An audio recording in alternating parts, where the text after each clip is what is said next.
that I'm over 40 is very difficult to believe. Really? Because they're like, you don't have wrinkles, this, that. So as much as I would say a lot has to do with we like to call it my parents and my background, but I also do a lot with facial care and skin care to also be able to give tips on that. So I decided that I didn't want the book to just be your regular fitness book. I just also wanted to make people see a bit about my journey and my story, and that's why I even called the book my name, Lika's Lifestyle Shift. Like the raw data on everything I have done and all the changes I have made to be where I am today, which also included fashion changes, knowing what fitted my body type and stuff like that. So advising people also on fashion tips,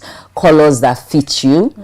Some people just wear things randomly and they don't even really appreciate why they use the color tones that they use. So just giving a bit of information on fashion, what fits the different body types that we have, and colors as well, what colors that complement your skin tone. So so that's why fashion and facial became really important to put that in the book. That's amazing, because it's not enough to just lose the weight. Yeah, it's important that your body all round, what you wear, how you appear, your skin, that's amazing. That's good. And Everything honestly, is you do intertwined. not look like you are 40. Above 40, right? Above 40. Let's put that caveat there. That's amazing. Above 40. Thank you. Yeah. Okay, that leads us to the next question. You've described this book as a raw and inspiring journey. Yeah, you just talked about that. It's your personal lifestyle. Right? You open up about very personal topics like family, grief, mental health. Was there a specific chapter or memory that was particularly difficult for you to write down? And why did you feel it was necessary to share it with your readers? Okay, so it's still even quite difficult to talk about. I lost my dad last year. So and thank you. And that's what led to me doing a revised version of the book. Because I wrote the book during COVID, which was roughly 5 years ago. And when he died, I decided to do this revised version because I wanted to add a bit more information on managing grief. Because I realized that a lot of people are so insensitive to, insensitive to understanding what grief is and how people manage it differently. So talking about losing him was also kind of like my love letter to him, right? How much he meant to me, how much he helped me in my own journey. My dad was my biggest cheerleader. He was the one that would see one fitness tip and send it to me. He was always sending me forwarded messages of different things to do, different health decisions, nutrition, and so a whole lot. He was an inspiration for fitness. I have never known any time that my dad wasn't working out or just constantly taking care of his weight. So it was really sad for me the way he died, because he just slumped, right? He wasn't sick or anything like that. And what even makes it a bit more challenging is that he slumped doing what he loved the most. He was playing golf. And I talk about that in my book. If you go through, so I call that managing mental health. Okay. So managing mental health, that's from page 29. And so basically a lot of the talk around this chapter is about my dad, about his journey, about how much he made me love fitness, how much he was into fitness, not just even only fitness, but nutrition. He was very particular about what he ate. So for him to die the way he did, it was really difficult for me. It took me over 3 months for me to get over like for me, no, of course I'm still not over it, but for me to go back to the gym, because for a long time I was just like, hey, this man did it all and he just slumped and died. No explanation, nothing. So why am I stressing myself? Why am I doing this fit life, right? So there were a lot of questions I had to ask myself, and also, is it worth it? Yeah, should I go back to should this? I do this? What's the point? I could just slump and die. So what am I telling people to do better? You know, so writing that particular chapter was very difficult, because I asked those questions even in the book, like, what do you people think? Like, how do you get over that? And yeah, I would say I'm still not over his loss. I don't know if I'll ever be. But in the book also, I speak to people who are experiencing similar loss and how they can manage it. I realized that when finally I was able to go back into my routine, I gained a lot from it. I could use that as a way to just release that my energy, tension and sadness and stress. Right, especially with taking walks. I never really liked taking walks. I thought it was a very slow pace workout, but I realized that in this time, that's what I needed. I just needed something really easy. So I would just take those walks and listen to like motivational speakers and just try to put myself in a headspace that it's life, this is what it is, right? And just try to accept not having him with me anymore. Yeah. Wow. I'm really sorry about the loss of your dad. Yeah, thank you. Yeah. Thank you. Well, it's important that we understand how to grieve, because most times when we have, you know, such a sudden loss, most people tend to express their grief in different ways. Yeah. That most times they don't even come out of it. Like, for instance, what you explained about how you started asking questions. Is it worth it? Should I go back to... There are most people that at that point, that's the end. Yeah. You know, they now begin they to can never, eat. They overeat unhealthy meals and they become fat again, and, you know, they just lose everything, right? That's amazing. Okay, so that also leads us to the next question. The subtitle of your book is Discover the Pathway to a Lifestyle That Changes Everything for You. In the early chapters, you talked about teenage struggles with weight and confidence. What's the biggest lie you believed about yourself back then that the process of writing this book finally helped you debunk? Okay. Okay, so I would never really say that I was not a confident person. Okay. But I always kind of struggled with weight, like my weight gain. I was never, if you read the book, I was never a skinny child. I was always chubby. And I have a sister, like my immediate elder sister, who was always skinny. In fact, we were like opposites, you know, so she was always skinny. I was always the one that was bigger. And so you refer to us and you can easily refer to me as, oh, the chubby one, right? So will I say it bothered me as a child? No. But as I got older, it became a thing, right? Guys, you started liking boys from the age of 15, 16, and you're like, okay, how do I look? So I think it was at that point, and just before I was going into university, that it became a bit important for me, or I became conscious of the way I looked, and it mattered to me how I looked.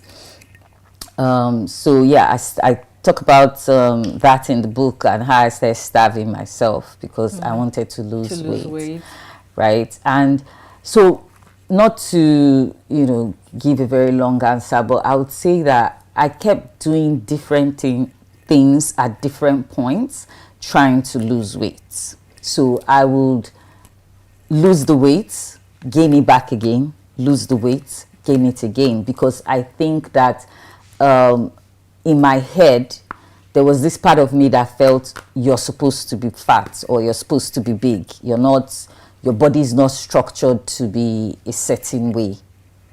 I also have lines around my neck, And when I put on weight, it's like the first part that just becomes really chubby, my cheeks. So my facial change is the first thing you notice when I lose weight. So sometimes I even look bigger than I am on the scale or generally, but just because my face would always have that big look.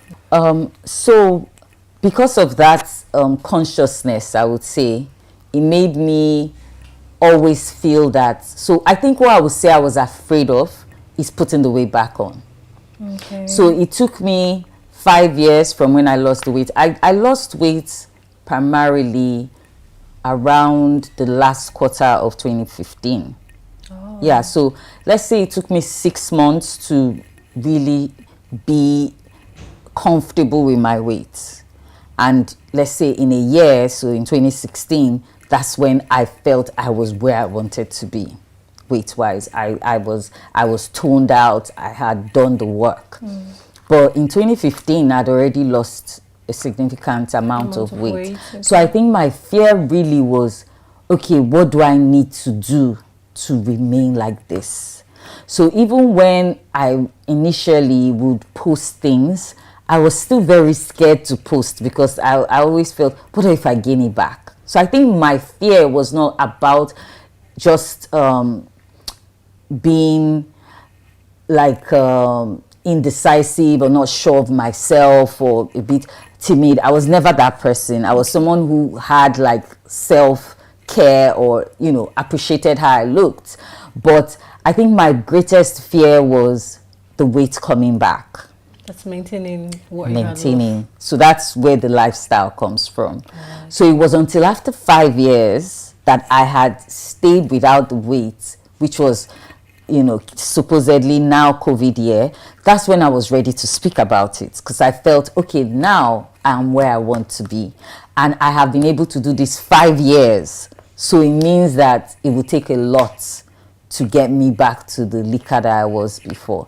Of course, it helped my self-confidence. It made me feel much stronger, even if I think I already had self-confidence, but it definitely boosted me to be like, oh, you've done this for 5 years, you can do another 5 years. And now this is the 10th, 11th year really, since I started, because I started in 2015. So it's already 11 years since my journey. And I now even play around with my weight. Sometimes I gain weight purposely because I want to do a particular kind of thing with my body or something like I am so much in control now of you. Yes, that I would say that is the thing I've been able to change. You know, I've been able to get to a point. Do I still get scared once in a while? Yes.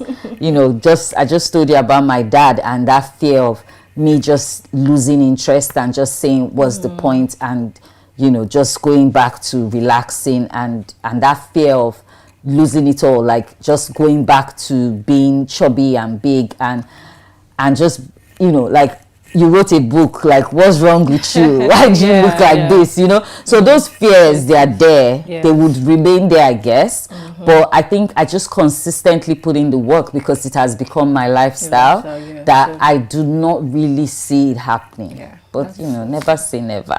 Yeah, true. So it's not just about the losing weight for you; it was keeping it to it consistently. It was that was where the lifestyle came about. All right, it's been an amazing time with Lika. Let us go on a short break. We will be right back. Are you in governance? You need public speaking. Are you in business? You need public speaking. Are you a professional? You need public speaking. Now you too can learn how to overcome nervousness and speak with confidence before any audience at the School of Eloquence, the home of public speaking. Attend our practical and training one-on-one coaching with West Africa's only certified speaking professional at any of our centers in Lagos and Abuja. To register, call 0802 3032 066 or 0706 1606 078, or log on to our website schoolofeloquence.org. School of Eloquence, teaching the world to speak. Welcome back. Okay, Lika, so the next question I have for you is this. You write that this book is more than a guide to weight loss. So, for the reader who picks this up and is already physically fit but feels mentally stuck or unfulfilled, what does Lika's lifestyle offer them in terms of mindset and resilience? Okay, so first off, for someone who is already physically fit, that's one job already done. So kudos, be happy, you're already doing well. As we already said, it's more about a lifestyle shift. So it's not about just losing the weight, but keeping it out. And also the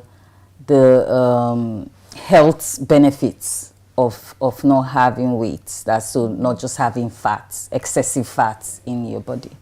So for that mental shift, I would say a lot of it comes from confidence as a person. There are some people that even after they have lost the weight, they just still look at themselves and still feel, I'm not good enough. I'm not, I don't feel that I'm good enough. So in my book, I talk a lot about self-care. Okay. The last chapter, in fact, I'm going to just read something very quickly. I said, always remember that, so that's page 83, always remember that self-love is not the same as selfishness. After COVID, that's when I decided that I was going to travel more. So every year, I always try to do one personal trip, just me. Because for me, it's a way to just balance all my emotions and just find a way to live in the presence. So that's for me. Travel was the thing for me. For other people, it might be something that they have just put, as I said in my book, on the back burner. Decide what it is that gives you even that anxiousness, because some people suffer from anxiety. So what is it that causes that? And just find a way to say, okay, I want to be better. I don't want this to be an issue anymore. You're already looking good, right? So you've done the work. So what are those other things in my life that brings me down? What are those things that I'm not comfortable with? And you start making that mental change, intentional change, to be like, I want to be better. So that would be my advice. I would say that self-care, don't always have excuses. People say, my family, I have little kids. I have a friend who would put her baby on her back, put the other one that is a bit older on a stroller, and she will take her walks, right? There are no excuses. No excuses, just make time out of no time.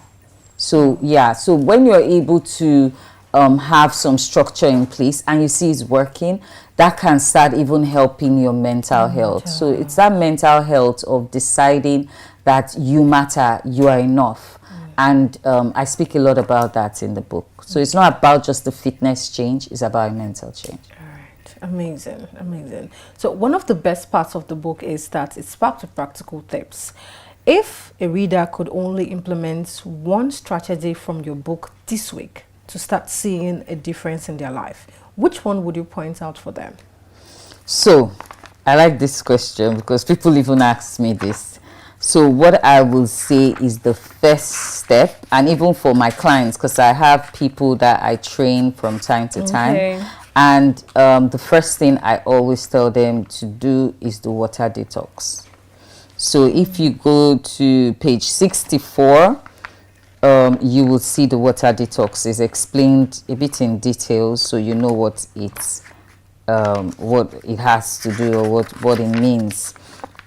A water therapy would help you to just cleanse your system. Right, it would help you in a whole lot of ways, and there's like an explanation there of what it entails. So if you could do just one thing, that's what I'll tell you to start off with: detox. Okay, so the book is an invitation to stop holding back. When you were sitting down to write the final pages of this book, who was a specific person you had in your mind's eye?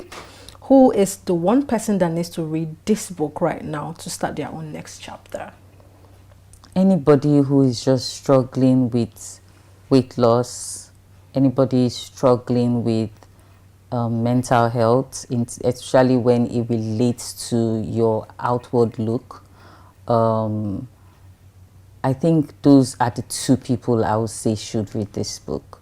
If you are struggling, especially the second person, you're just struggling with being comfortable in your skin, just being comfortable with who you are, read this book, because that's my story. You know, my story, it really explains how when I made this decision for a lifestyle shift and kept to it, how it affected every aspect of my life, because there was just this boost of confidence that I could achieve anything. And I think that's the person I'm speaking to. I'm speaking to that person that is struggling with being the best version of themselves. They are just constantly questioning, constantly asking, am I enough? What I have tried to do in this book and what I've tried to consistently say is that you are enough. You are smart enough, you are fine enough, you're good enough, you're everything. You just need to believe it in yourself. And if making that body change would help in you deciding that you're good enough, then please, let's do that together. Read Lika's Lifestyle Shift and make that change and start believing in you today. Thank you. Yeah. So Lika, how can readers get this book now?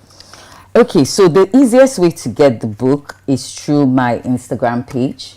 If you want a hardback copy, the revised version, because the revised version is quite new, so you can get the revised version if you send me a DM on two of my Instagram pages. The first one is dedicated completely for the book. It's LLS, so Lika's Lifestyle Shift, so LLS_Fit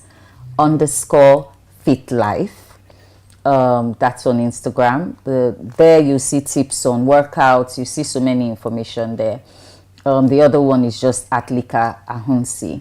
With those two pages, you send me a DM. We can arrange for book sales everywhere, all around the world. Then for soft copy books, we have ebooks on Stella. You would also see the link on the Instagram page. So yeah, with those two platforms, I guess you can be able to get the books. The old version of the book is still available on Amazon. We haven't been able to put the revised version there yet, but we're working on that. Okay, all right. Thank you so much, Lika. Thank you. Thank you. It's an amazing time we've had, and we want to thank you for writing this book because it indeed would help a lot of readers struggling with weight loss and even mental health. So thank you, viewers. One of my take home is self-care is not selfishness, okay? So it is important that we put in the work no matter the things that happens. Thank you so much and have a wonderful day.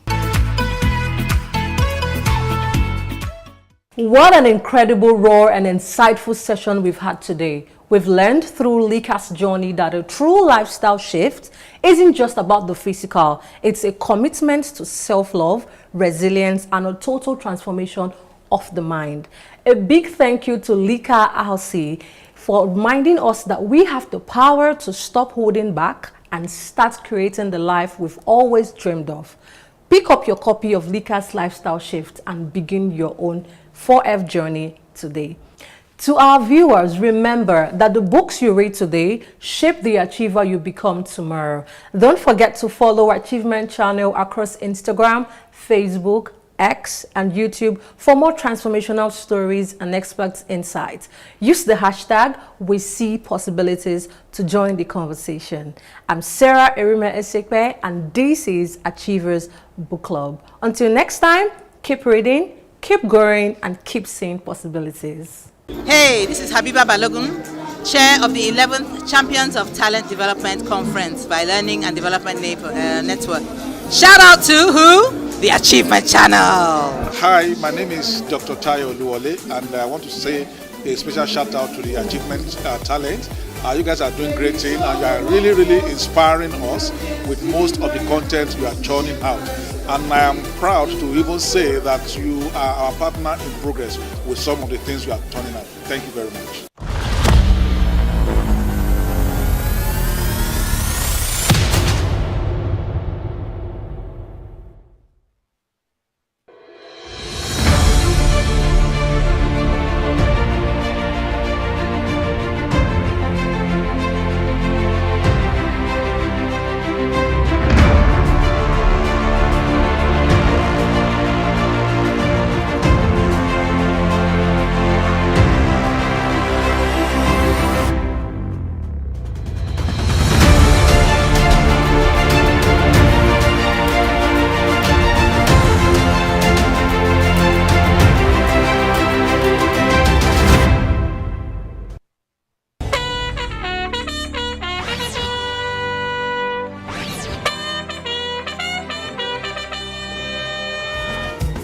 wear their khaki. But we carry more than just a bag. We carry dreams, grit,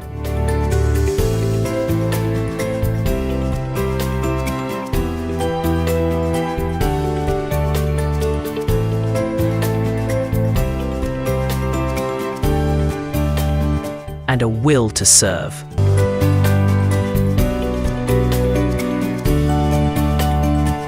This is Corpuscan, rising to serve, rising to lead. Hello and welcome to Corpuscan, the show that inspires and empowers young Nigerians to make most of their NYSC journey and beyond.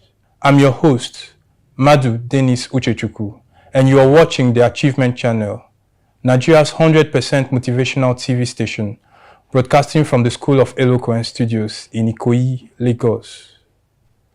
Today's theme is one that truly captures the energy of our generation, the new Nigerian youth, purposeful, productive, proud. We are flipping the script from lazy youth to leaders in motion, young Nigerians who are building change, shaping narratives, and contributing meaningfully to nation building. I'm joined by two amazing guests. Our first guest is Egwo T. Favor, a fresh graduate and newly called barrister currently serving at the prestigious School of Eloquence, Ikoyi. She is passionate, disciplined, and committed to using her legal knowledge and values to make a positive impact during her service year. Our second guest is Dimba Onyekachi, a creative and passionate social media manager with a flair for crafting compelling digital content and building strong online communities. She represents the new digital-driven Nigerian youth who are shaping conversations and inspiring change through creativity. This is Corpuscan, rising to serve, rising to lead. Welcome Kachi, welcome Favor to today's episode of Corpuscan. Thank you. Thank you very much. A lot of people do see Nigerians as being lazy youths and not being able to kind of like cultivate or be productive. Kachi, how are young Nigerians proving we are not lazy? I feel like now there are a lot of youths out there that are into content creation, that are into personal businesses. Like we have people that start up a pastry business, or they start up like fabric business, like into like textile and everything. We have people that are into drop shipping, like people that they are the middleman when it comes to like other like business ventures and all of that. Then for content creation, it's something that's very rampant now. There are a lot of youths out there that are into content creation, because apparently from TikTok, people make money from TikTok, from going live, from even selling their products via TikTok or other social media platforms in general. So apparently youths now are trying their best to put their hands in everything that they can lay their hands on, like business-wise, tech-wise. Some are even like going out of their way to study like online courses that will help them tech-wise. Some are into like IT. A lot of things are actually going on. Some are even in the market. Those that find it difficult to like, go to school, they're actually in the market hustling into businesses. Like some Igbo people now, they are into money. They love business. So some young guys prefer to follow their dad to the market, their mom to the market, and all of that. So personally, I feel like youths now are very, very impressive when it comes to putting their hands into something that will be lucrative, something that will help them, something that will be as like to lay a foundation for their future. So I believe that youths now are actually doing well, unlike before or years ago. Thank you so much. Yeah. That's a really good point. Yeah. Favor, do you agree or do you have another idea or another thought on how Nigerian youths are proving not to be lazy from your own point of view? Okay, I totally agree with what she said because it's very true. And I relate it to the economy now in Nigeria. The youth these days, nobody is relaxing. Everybody is hustling. There's no laziness anywhere from any corner, whether boys or girls, no laziness anywhere.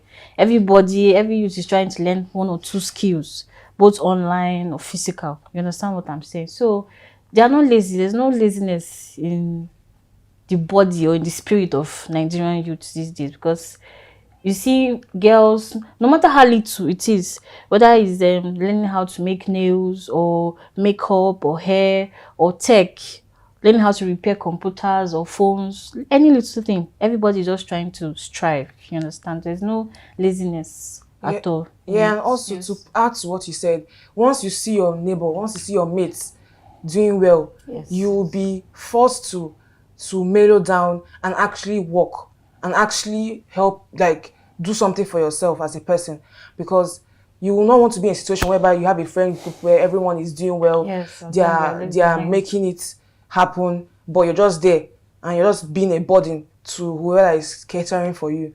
So now youths are actually putting down their head and actually making things work for themselves, unlike before where people are always reluctant and just, you know, waiting for things to come, not actually moving forward to make things happen. So yeah. Quite interesting and good to note. And from what you said, I could portray or foresee some situations whereby you have Nigerian youth sitting at home and expecting from daily bread to come from their parents. There are some people who, by the way, each time are kind of like still like waiting for mommy's pets, waiting for their parents' food and clothing and handout most of the time in everything they want to do. Whereby there are a lot of opportunities outside for anybody to kind of like key in, join in, even daily pay works. There are so many daily pay work outside, but Nigerian youth these days are kind of like not trying to key in into that. So thinking on trying to put a way whereby this scenario or this fact can be changed, I think and I believe that maybe there should be more of sensitization.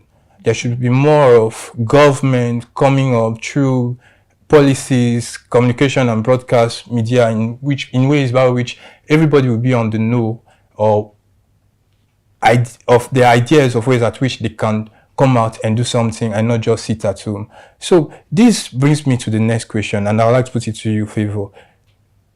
Laziness, Nigeria, and trying to bring out the youth to come out and be active into the nation building, which we should be bringing about patriotism. And patriotism might look like a big word to every other person. But to you, what do you feel or what do you think patriotism can mean to every Nigerian youth and yourself, per se, at first?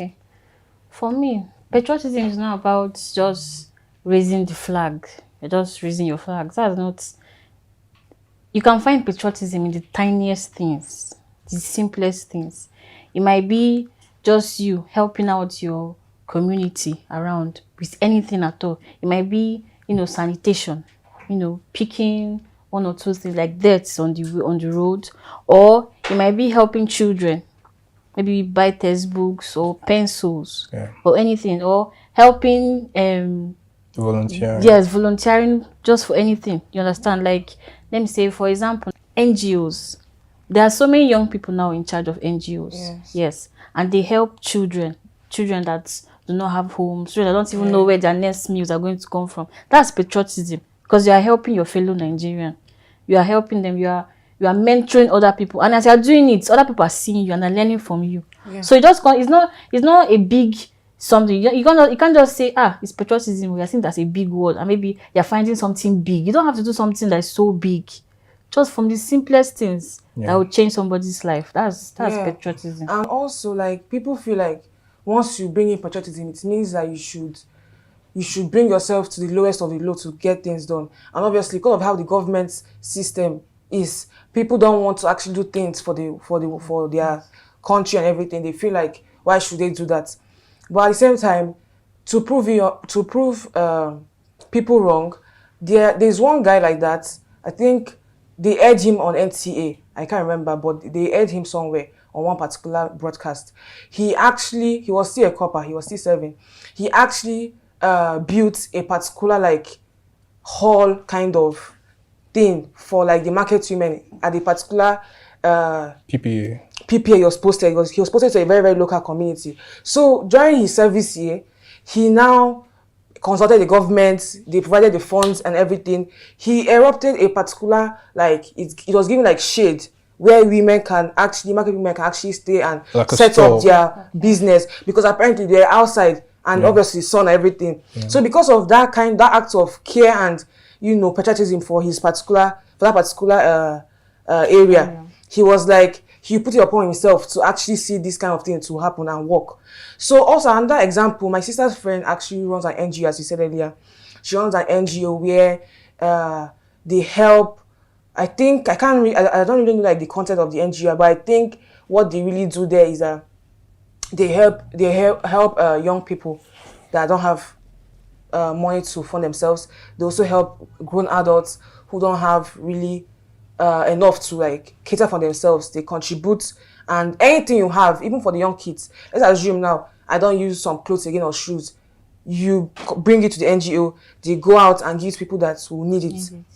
Do you understand? So all these little things are simple acts of patriotism that people don't actually feel like it's actually anything. They're like, you just gave clothes to somebody, but it's actually you're actually giving to the country, even if it's one person. It's actually a very, very simple act of being patriotic to your nation. So that's. And I also want to add something. You don't have to spend billions. Yes. Or start constructing roads or anything, or building statues of governors, past governors or past leaders of the country before you know that you are a patriotic citizen. Just from simple things. Yes. From simple things. You can change somebody's life. Yes, you never yes. know from simple things. Because those women that they were very happy. Yes. I think the government even gave him an award, and I think he got a lot of opportunities from just that little act of kindness, that little act of concern for those women out there. So that alone can really take you places without even, and he didn't even spend a dime. It was the government that funded the whole thing, but he had the idea. The idea was his own, but the funding was from the government. So that alone really took him a lot of places. Yes. Yeah. And most people, they do it because they want to get a reward at the end. Yeah. But that's not the real spirit. That's not the objective. That's not how it's supposed to be. When you want to be patriotic, you do it from your heart. Yeah. You don't do it because you want to get something in return. Yes. So even though you don't get a reward at the end, you are doing it because you are helping a fellow Nigerian. You are helping a fellow human being. Helping one Nigerian is like helping the whole Nigeria. Yes. So basically. So yeah. Thank you. Patriotism, from what you both had said right now, I could pick the word selflessness. Yes. Kind of like giving out your all for nothing, not expecting anything. Yes. That's a good one. And to add to what you are trying to bring up, talking about patriotism, there is one particular program that is coming up, that is ongoing at the moment, which is a collaboration of the Lagos State Government, Ministry of Health per se, and the NYSC, whereby corpers are kind of like asked to enlist to help in the polio vaccination and stuff. And a lot of corpers are into it. Sometimes when I pass through the streets of Ikeja and along, you see corpers, some on their khaki, some without, carrying this polio vaccination stuff and going from house to house. It's kind of like, it shows selflessness, especially as we are serving. It's not just serving in each other's PPA, it's also coming out to the community where we are serving and making an impact, helping out. That is great. That's wonderful. Thank you. Right now, our dear viewers, we will go on a short break. When we come back, we will continue on the topic. Stay tuned.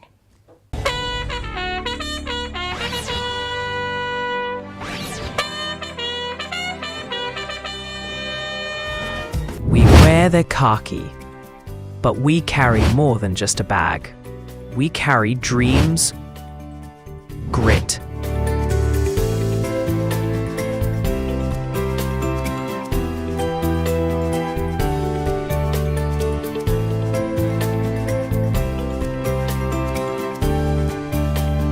and a will to serve.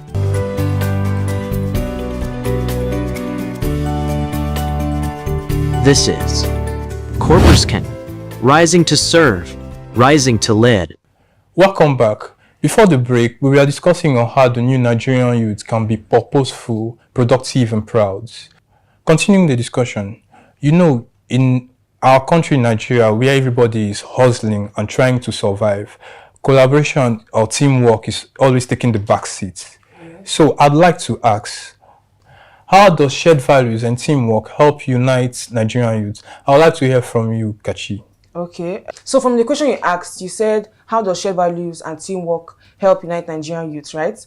Basically, the team a teamwork helps the dream work.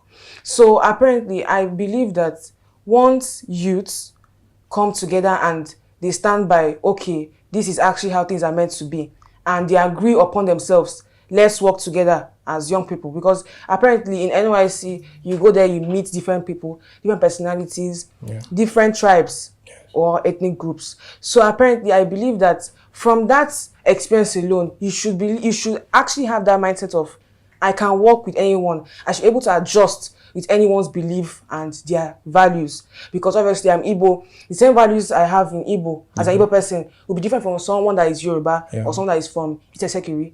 So apparently, once you get into that space, you should be able to adjust and not just be someone that dominates, that wants to be like at the helm of affairs. You be like, okay, since I am Igbo, I feel like I should dominate this particular crowd. I believe that whatever I say stands, or whatever values I have should be what should be in place or in practice. But it should not be like that. It should be a thing of, I'm Igbo, I'm in a table. You feel the people from different ethnic groups like, okay, I'm here, Yoruba person is here, some from Fulani, some from Hausa, some from Yoruba, like that. As I were together, I'm like, okay, drop down your opinions, drop down what you think we should do. We pick up ideas. Yes, we share our ideas, we put it down together, and then that's teamwork. That's basically teamwork. Teamwork is basically you being able to understand and accept people's ideas and opinions and views.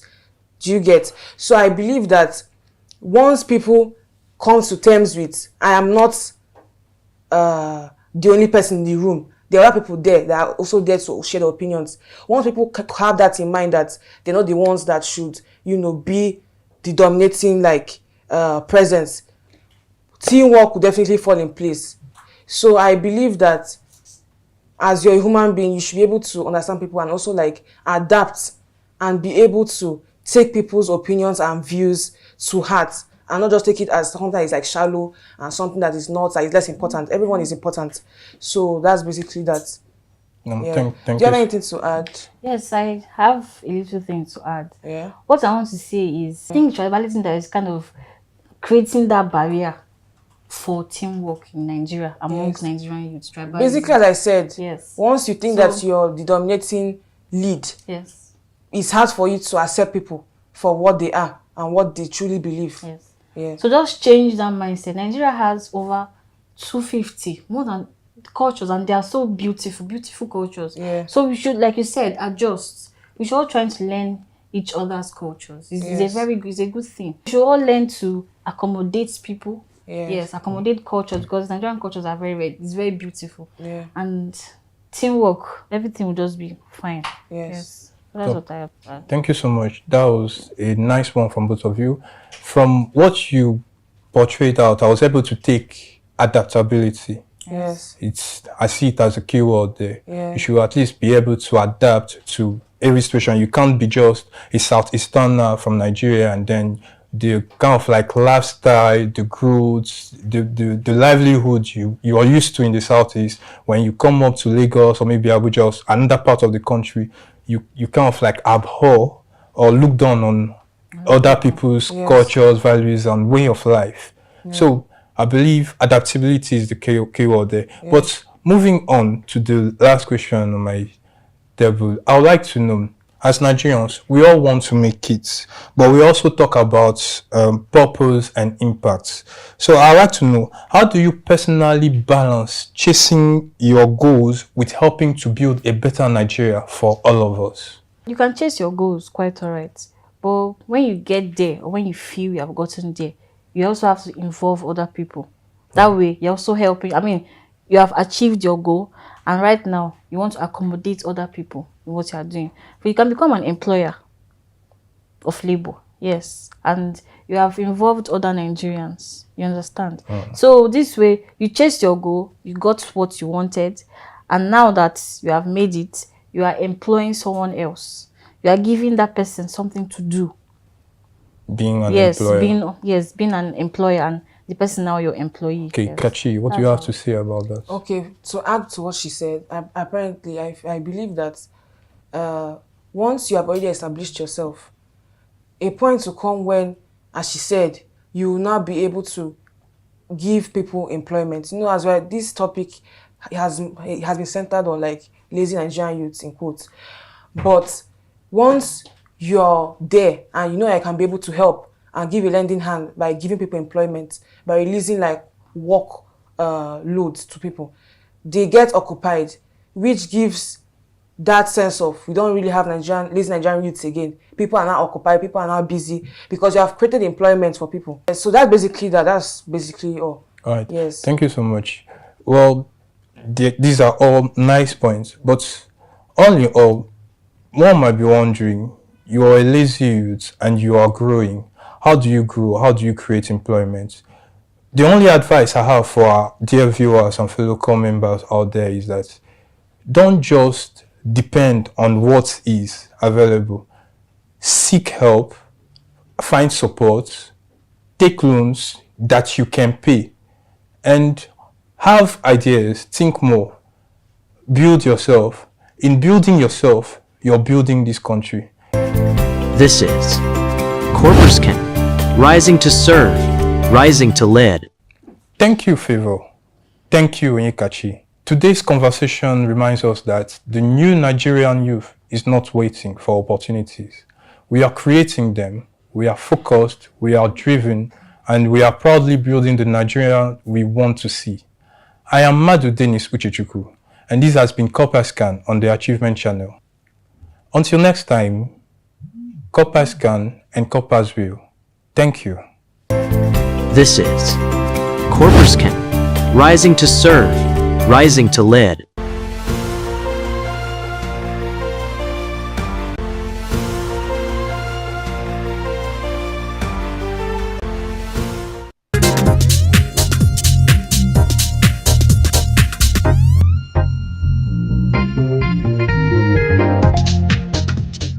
What is your name? My name is Ngozi Ochuba. I'm a pharmacist by profession. Okay, so how has Achievement Channel inspired you in the past year? Thank you. You know, I actually came to Achievement Channel as a panel in Inspire Her. So I came the first time. I just thought it was like, let me just come and see what it's all about and see what I can offer too.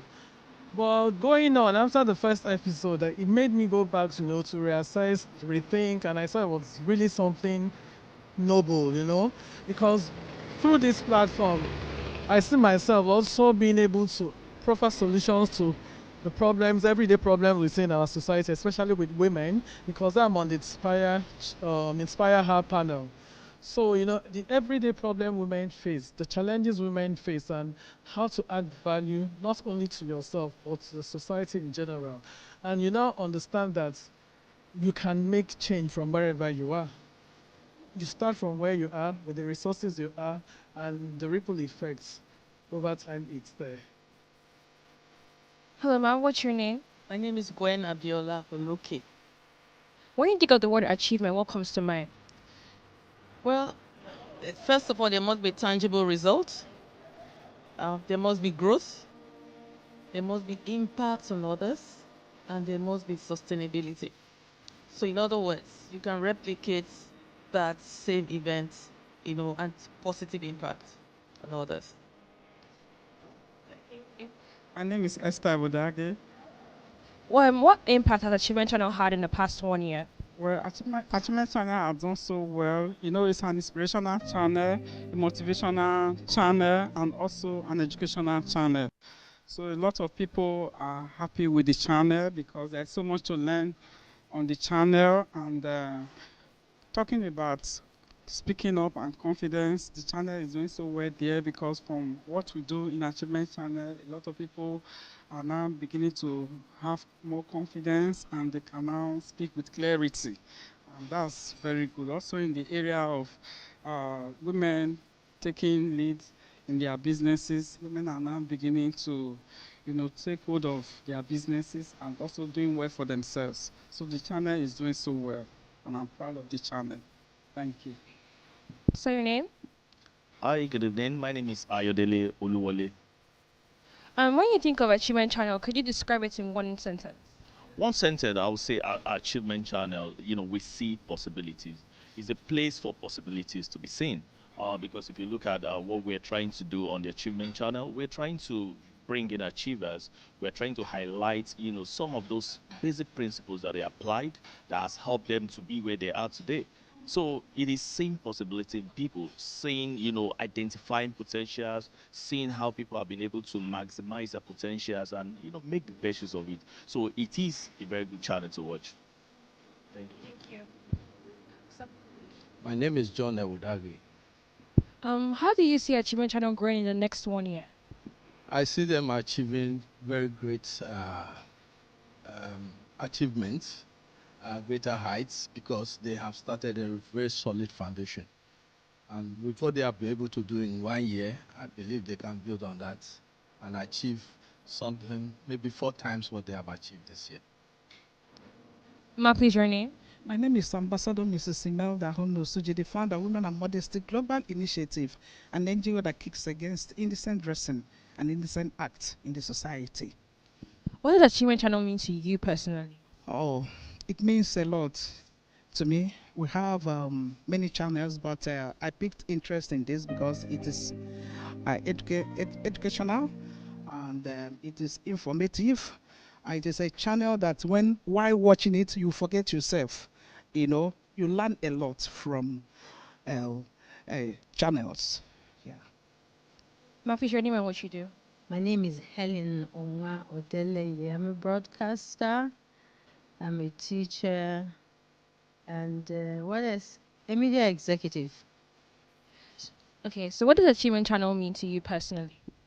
Achievement Channel for me is like everything put together that suggests success, that suggests progress, that suggests achievement, if I'm using that word again. And so if you're looking at achievement, it's like a very small word, but the channel has come on board to expand it. And it's come to say to us that the Achievement Channel is that channel that brings you the A, B, and C through the stories of several people for us to understand better in practice what success means in every facet of life, in every profession, in relationships, in humanity, and so many more. Thank you. Hi there, my name is Helen Onwa Odeleye, and I am so excited and proud to be associated with the Achievement Channel. Achievement Channel is everything that you would ever want in a television program, in content development, and when you are looking for those things that you don't find everywhere that leads you to that path of success, self-actualization, and entertainment. Yeah, it's not only just talking, there's a lot of entertainment and a lot of excitement on the Achievement Channel. So please make sure that you're tuned to this channel on YouTube and on all the other platforms on a regular basis. Thank you. Hello, I'm Anike Ade from Funke Treasure. I'm asking you to keep watching Achievement Channel, looking for a powerhouse for motivation, inspiration, warmth, and vavavoo. Achievement Channel. Keep watching. My name is Ambassador Mrs. Imelda Osuji, the founder of Women and Modesty Global Initiative, an NGO that kicks against indecent dressing in Nigeria and the whole world.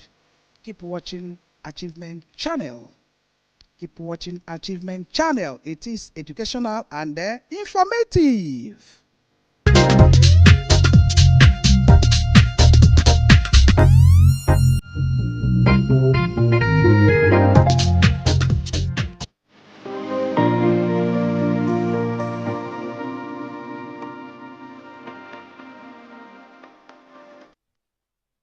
Success is not just about what you do, but how you show up. Your style speaks before you do. Style is confidence, and confidence drives success. From the boardroom to the runway, your presence matters. Welcome to Style to Success, where fashion meets ambition. Your journey to success starts with confidence. This is Style to Success, only on the Achievement Channel. Follow us at Achievement Channel for more style and success insights. Hello, and welcome to Style to Success, the show where style meets strategy on the journey to professional excellence.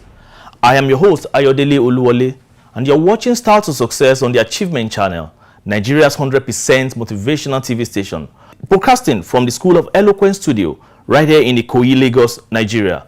On this program, we celebrate bold, stylish, and visionary individuals who have transformed their passion for appearance, fashion, and self-expression into thriving careers and meaningful achievements.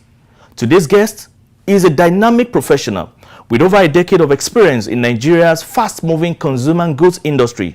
A seasoned sales and route-to-market expert, she currently serves as the National Sales Manager at Unilever Nigeria PLC.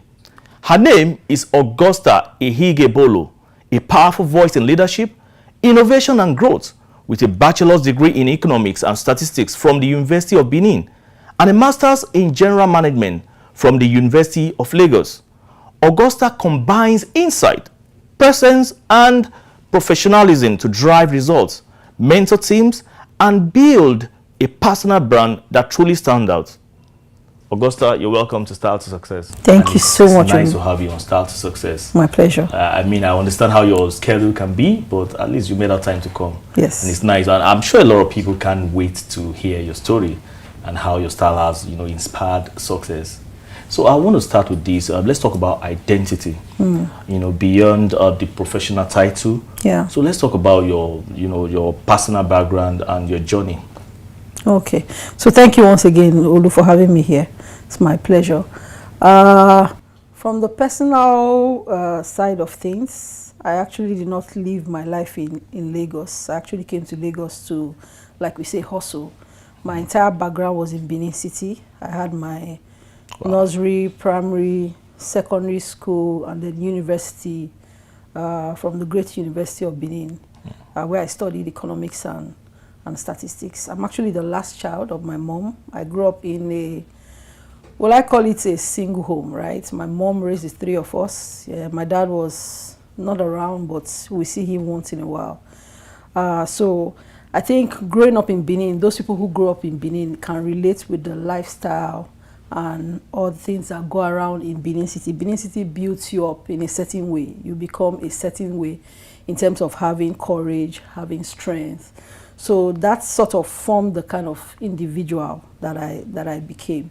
So I think sometime in 2008, I went to do my NYC in Abuja. And my entire life was to work in a bank. I used to like bankers, the way they, deck up in their suits, move from place to place. But maybe I didn't understand the whole work that goes into that space. But I just, as I read economics and statistics, if I mentioned earlier, and my ambition was to become a banker. I got that opportunity in Skybank when I went to serve in Abuja. I did my NYC there for 1 full year. And I was in marketing, right? So somehow I achieved my dream. I don't think that the experiences there deterred me from not being a banker. But somehow, I think the financial crisis of 2009 affected me in not entering into the bank. If I look back today, I'm excited I didn't go into banking, right? So I stayed 1 year, and then I was looking for a job, in Lagos here. I don't know how it entered my head that shipping was another big thing. Wow. So I was looking for a company that does shipping. I wanted to work in Maersk, but I didn't get the opportunity. But I got the opportunity working in a company called IAL. We were into relocations and removal. So when we have expatriates coming into Nigeria and they want to bring their personal effects into Nigeria, we're responsible for ensuring those effects come safely and in good condition. And then if they wanted to also leave Nigeria to their home country, we also help them to pack their personal effects. So I did that. As I got there, I spent about a year as a sales executive. And then it entered my mind again and said, you are selling services, you don't see what you are selling. Why don't you look for a company where you can actually do sales and sell physical products? Physical products. And so I saw an advert, I applied, I didn't know the company. And you know, people who are in Lagos are very exposed, right? You know so many things. Like, I know you grew up in Lagos, so you can relate. You know so many things about career, about industries. But those of us who are coming from, if you don't have elder ones who have come into Lagos, who sort of expose you to what's happening in the industry or what's happening in the economy, you might be really blindsided. There's certain industries that you could play. So I didn't know about companies like Nestle or Unilever or PZ. I had no idea. But I just knew that I wanted to sell a product, a physical product. And so I saw the adverts for looking for sales people, and then I applied, and then passed the test, did the interview, and then the second interview leg was when I now found out that it was Unilever, right? So I did the interview there, met with the sales director, and eventually got the job. You know, it was a stream, a sales stream. So they called us a sales army, like the first sales army. So we got into that job, and that's how I started my journey in sales, and then also in FMCG industry. That's great. I think that highlights the fact that you follow your passion. I love the fact that you said you are happy that you didn't end up in banking. That, you know, it simply shows that, okay, you are now fulfilling your purpose. You are like fulfilling your passion. Yeah. And you know, it is it is imperative to, you know, have passion for whatever you're doing, which is one of those things that affect your overall productivity. Absolutely. So talking about passion, so let's talk about, you know, you chose the FMCG industry. So I want to know, how did you develop that strong passion for sales and strategy? I won't say I developed it. I would say I stumbled into it. So if I go back to my desire to work in a bank, before we entered the bank, we used to hear how difficult being a marketer was, right? So most of us avoided, you know, that space. So if you were going to go in the bank, you wanted to be in operations, right? How I got into sales is, I can tell the story, quite short. When I got the opportunity to work in Skybank, right, I was posted to a branch. And in that branch, I was working in the operations where they do check. You know, so I sat down. It was like it's a back-end department, right? Nobody sees you. You know, sales, marketing is quite front-end. So people really respect such spaces. But operations is back-end. So we're doing the check. And some ladies there were telling me that, why are you here now? That, don't you know that if you are here, after you finish your NYC, people will not remember you. There's people who are in sales that they will actually remember to retain. Like you are just at the back end, nobody remember you. So I was like, it doesn't even matter. Let me just do my 1 year first. I mean, God can do anything, you know. But because we were coppers, they wanted us to open an account in the branch where we were working, and then send the account to the head office. But that day, I don't know what happened. My branch, their system was down, so I couldn't open the account. I'm like a young copper, and I needed money. And they said that if I didn't bring the account number, let's say maybe one particular day, like 3 p.m., they were going to send the names to Lagos, and my name would not be among the list. So I took permission from my branch, which was on Aminu Kano, if you know Abuja very well. And then I went to the head office in Gimbia. That was where the head office is. So as soon as I entered to talk with the guy who was sending the list, well, I don't know, I can't remember the guy. I can remember his first name, but his name is, you know, he sat down, and as soon as I entered, he called me and said, come. Well, you know the one I interviewed about 2 weeks ago? I said, yes. And you were, why are you now? Which particular branch are you? I told him. What unit are you in? I told him. He said, no. He said, you know, you have a very good aura. You have this confidence about you. Why will you be in operations? You will not shine. You will not shine. He just called another guy. Come, no, I want this girl. Change her. Let her go and meet this other person who is opening a new branch. She should go there and go and do sales. And that's how I was a bit scared. I was afraid that, you know, but he told me you can do it. There's nothing there. I said, okay, let me just follow him. And that was the last day I went to that other branch. And I went to the new branch, and that's how I started working in sales. So I stumbled into sales, but I found out that sales is what we all do every day. Right now, we're all doing sales. We're selling ourselves. we're talking about different things. So my passion for it, coupled with the personality that I have, because I love to talk with people, I love to meet people, I love to socialize a lot, and that's how I just found myself in sales. And years down the line, I'm grateful for it. Good one, good one. It's good to hear that very inspiring story. Yeah. So, you know, you mentioned something like, oh, the aura and everything. So I want to ask now, talking about your appearance, at what point did you, you know, realize that your appearance and your personal brand, you know, can really influence leadership success for you? Yeah, I won't say I realized early, right? So I won't say I realized early. I think you get those moments as you go along the way.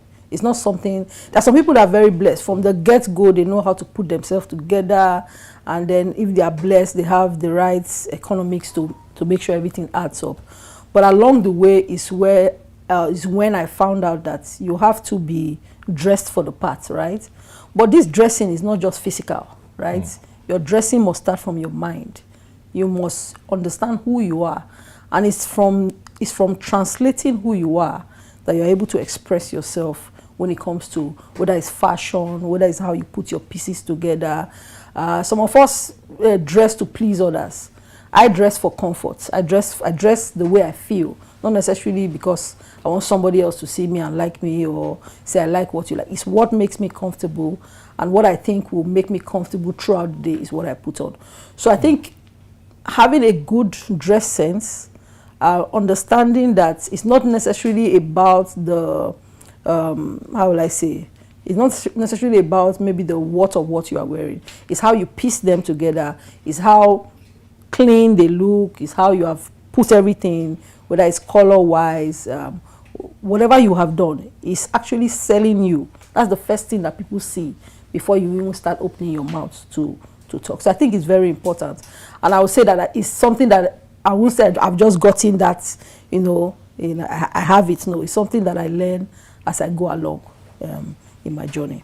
That's a good one. Good to hear that. So where do you see the intersection of style and confidence in, high performance workplaces like Unilever? I know how, I'm sure you know that confidence is vital when you are working in such a place. Yeah, absolutely. I think it's number one. I think confidence is number one. Not confidence in what you are putting on. And some people know how to style themselves, and that's just it. When you see them, they look good. But when it comes to delivering on the job, they're almost empty.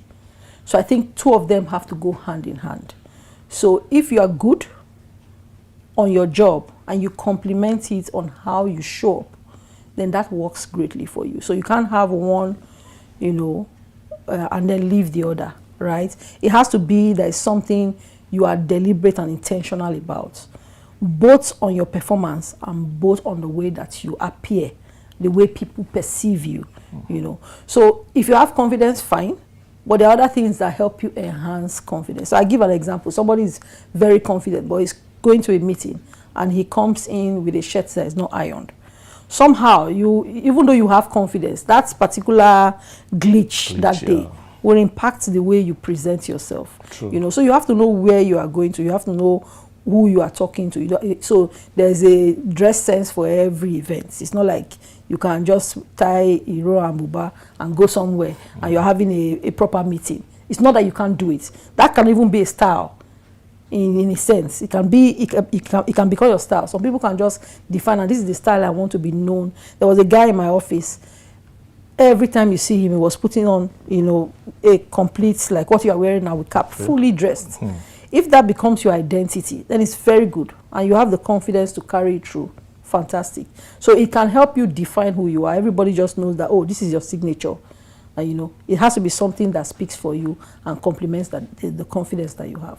That's great. That's great. Thank you for sharing that. Yeah. So, I want to ask this because I read in your profile how important, self-development has been to you. So why is self-development, innovation, and entrepreneurship very important to you, and how has this impacted your career path?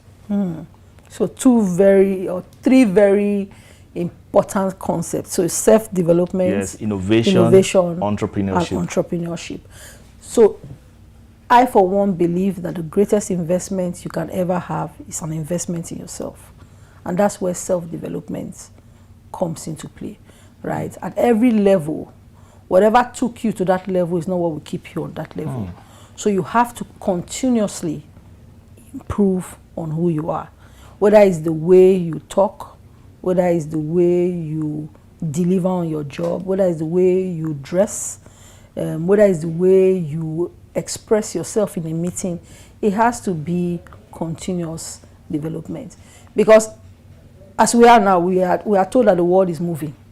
You know, we're just not moving with it, but it's moving. Like the earth, let me not say the word, the earth is moving, right? So that means everything is in constant movement. So if you stay, you don't stay in one place. If you stay in one place, you're not developing, you're not staying in one place. You're actually moving backwards because things are moving forward. So you can't say I'm in the same place, right? So self-development for me is critical if you really want to achieve your dreams. You know, you even have to sharpen on the values that you have every point in time. You have to redefine yourself in terms of what values define me, right? And those things come with self-development, right? You also mentioned innovation. Self-development has to be innovative, right? If you say you are going to develop yourself, the way you develop yourself changes with time. And the things you are developing yourself changes with time. So everybody now is speaking AI. That's innovation that you have to plug into it. But for you to plug into it, you are self-developing yourself. So those things go hand in hand. Innovation for me is trying to do things better. There's something I tell my kids every day. Leave things better than you met it. So that it becomes a way that you live your life. You can't pass this place now. And somebody says, Augusta just passed this place. See how scattered the place is. Because I've just written my name on the. But if I pass here and I clean it up, they say somebody who passed here. I've left a very strong impression about myself. And that's what innovation is about. About adding value. About doing things better. You know, getting things done faster, more efficiently. You know, so innovation is very critical in the way I think. I don't like to think in a in a static way. I like to think in, okay, what can we do better? What like can we do? Think ahead. Think, not necessarily think, just think differently. Like, okay, this thing now, is there a different way we can do it? You know, I like to surround myself also. I get very excited when I hear big things that people are doing. You know, when I was, the first time I became like a manager for other managers, as an area sales manager, right? I used to tell my team that, come on, Omo. They say people should go and sell Omo. You can't sell Omo. What about people who are opening people's head and removing blood clots? Those are big things. What are people are going to the moon? Those are mighty things. So when you think of what people are doing, you know, then you start seeing what you are doing as small compared to what they are doing, and you start challenging yourself. And that's why you have to self-develop. That's why you have to innovate. And then the last one is my very, and you know me, very extremely dear to my heart is entrepreneurship. Not all of us will be entrepreneurial, because entrepreneurship, I used to think it's anything business. If I sell this cup, you're an entrepreneur. You know, but I think in one of the classes that I had while doing my MBA, they redefined it as, you know, adding value to what you know. So you want to do this cup now. You can't just carry it and sell it. You have to add something on top of it. That's adding value. That's you becoming entrepreneurial. So you see how innovation, entrepreneurship, self-development, all of them work hand in hand. So for me, it's good. Not everybody will be an entrepreneur, but you can be entrepreneurial even where you are working. So you can be thinking of what is the best way within a company that I can do something. What is bringing value to this company that I work for? What are the new things that we can do that can help us drive business growth? That way you are actually tuning your brain to think like an entrepreneur. That's a good one, and I think that's the concept they call the intrapreneurship. Yeah. Yes, practicing entrepreneurship in an organization. Yes. So it's a good one, Augusta. Thank you so much for sharing this insight. And viewers, we still have Augusta in the studio. We'll take this very short commercial break, and when we're back, we'll hear more from her. Please stay tuned.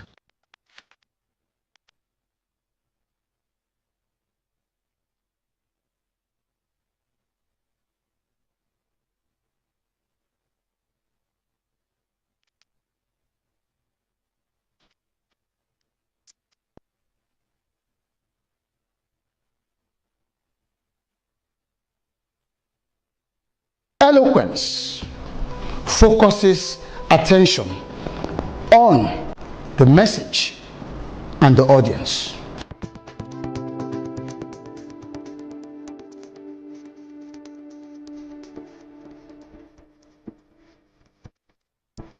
I find it very interesting, exciting, educative. It was very beneficial. Definitely would learn a lot, a whole lot. Thank you. The delivery was second to none.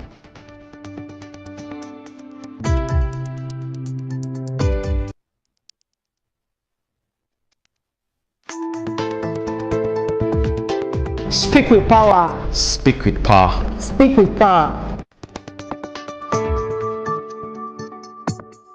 So you're welcome back. It has been a very nice session with Augusta, and we still have her on the show. Augusta, you're welcome back. Thank you so much. So I'm going to take you straight into the next question, and this has to do with your personal values, your authentic self, and creativity. So I want to find out how do you maintain a personal style, that aligns with your corporate role without losing authenticity or creativity? Thank you, Olu. I think quite an interesting question. In my mind, the first thing is you have to define what your values are, right? So before you say you're authentic, what makes you authentic, right? If you don't understand that bit, then every other thing is just you are dancing around the circle. If I, as Augusta, does not know what I term as a value, so for me, having or being a very courageous person is a strong value for me. And when I say courageous, in the sense that if I go into a meeting and I have something to say, I will say it irrespective of the fear that I feel, or maybe I might mess somebody up or something. So that for me is a strong value. I also believe in having integrity. So that means if somebody wants me to do something that I do not feel will give me sleep at night, I will not do it. Once I've defined what makes me as an individual authentic, then every other thing I can build on top of it. So that means how I show up is, so I can choose, I'm coming today now. If I were to put on a suit, it will not be my authentic self, because on a regular you will not see me on a suit. You will see me dressed like this. This is my authentic self. This is how I want to show up. However, if I have, to your question, how do you match that to your corporate role? If I'm going for a board meeting, or if I'm going for something external, then I cannot necessarily dress like this. I have to sort of tune myself to the environment that I'm going to meet.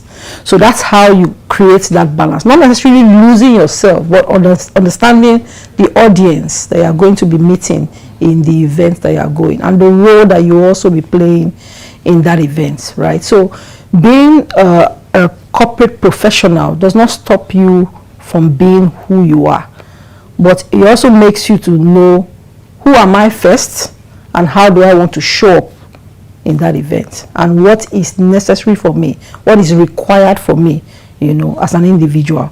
And once you can put those things together, it helps you to show up in your best self.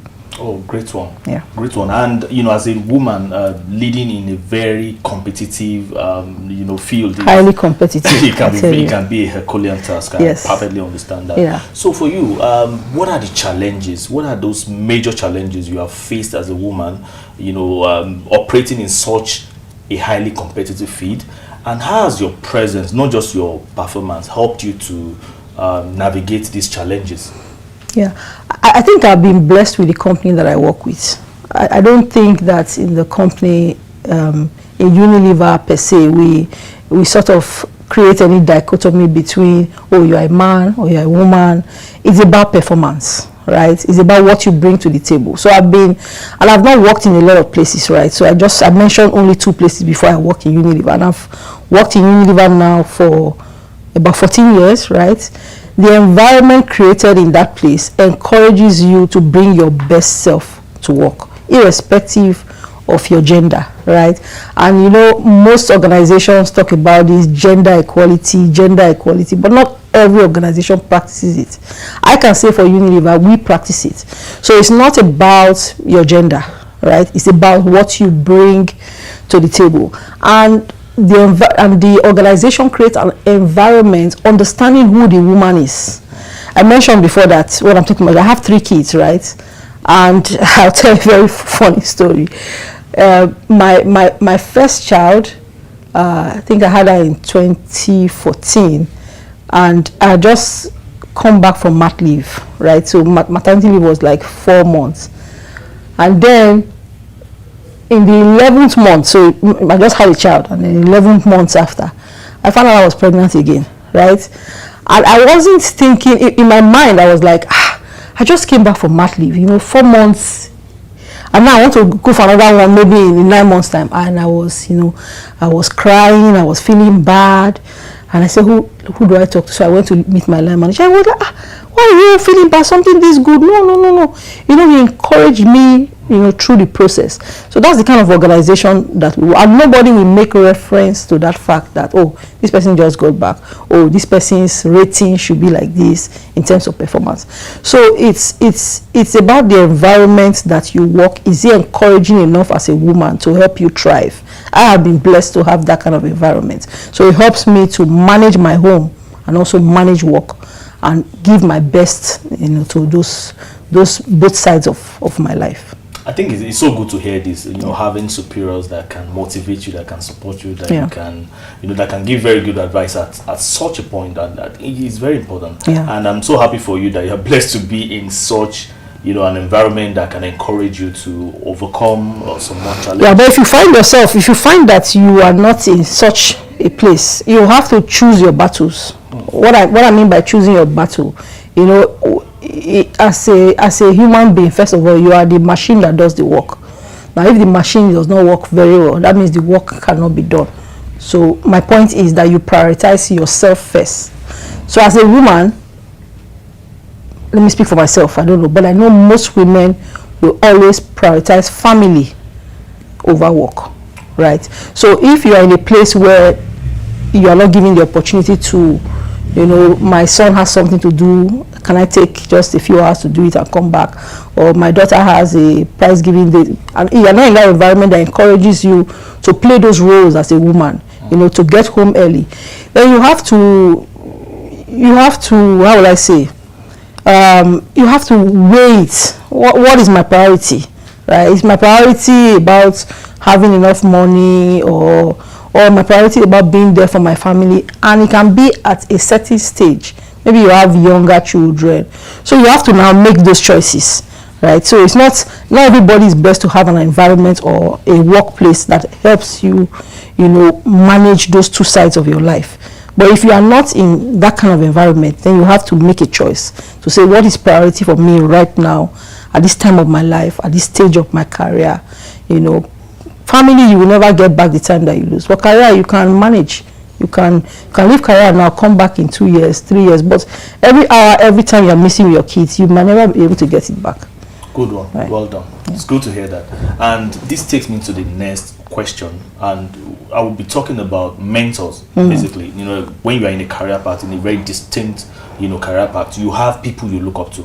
Yeah. Some of them mentors, they can be, you know, the same people in the workplace. It could be people that are, you know, are working outside your you know, territory. So what I want to say basically is, who are those people that you can, you know, consider as mentors? And you know, that I'm sure in many ways looking up to them could have helped your leadership success. And what are those lessons, those specific lessons you've learned from them that has helped you to grow to where you are today? It's a very tough question for me to answer, because really I struggle with mentorship, right? I struggle in looking up to one person to say, but at every point in my life, I've had people that I respected a lot, and I loved the way they had delivered on their job and who they are. So one of my bosses then, Nkechi Omozeji, that's her name. She was my first female regional manager, and she was my line manager. I love the way she led, with this, somebody leads you with love, still scolds you when you don't do the job, but is very interested in your growth, So that was one person at the beginning of my career that I really, really looked up to. As I grew, it's not necessarily any particular figure. Per time, it can be Oprah Winfrey. For me, just looking up. Sometimes it can be Michelle Obama. I don't say this person, no, I'm so fixated on what this person is doing. No, for me, it's about, I pick my mentors from books. I pick it from, maybe I go to somewhere, somebody talks about somebody, I go and check the person and see what they've achieved. And so this I find very inspiring. So that is one person I have loved in my career, to say, I like the way she had led, she led very well, not taking away the empathy, but still doing the job. So that's something I keep reflecting to say, as a leader today, yes, you can still do the job and you can still show care to your people that you are working with. So I wouldn't necessarily have people and names to call, but per time it can be anybody that I just look up to. Good one. You've mentioned the points, and at least you've answered the question in a very good way, because at least one or two ways you picked one or two things from them, which has really helped you to grow. For me, it's about people who are doing great things, actually. Yes. People who are changing the world. I don't know if I can change the world, but I just know that some people are doing and sometimes they can be very silent. You might not know them. You can just stumble on them and you hear their story and you say, wow, so somebody is doing something this impactful, So those are the kind of people that really, sometimes I can even get excited by a priest.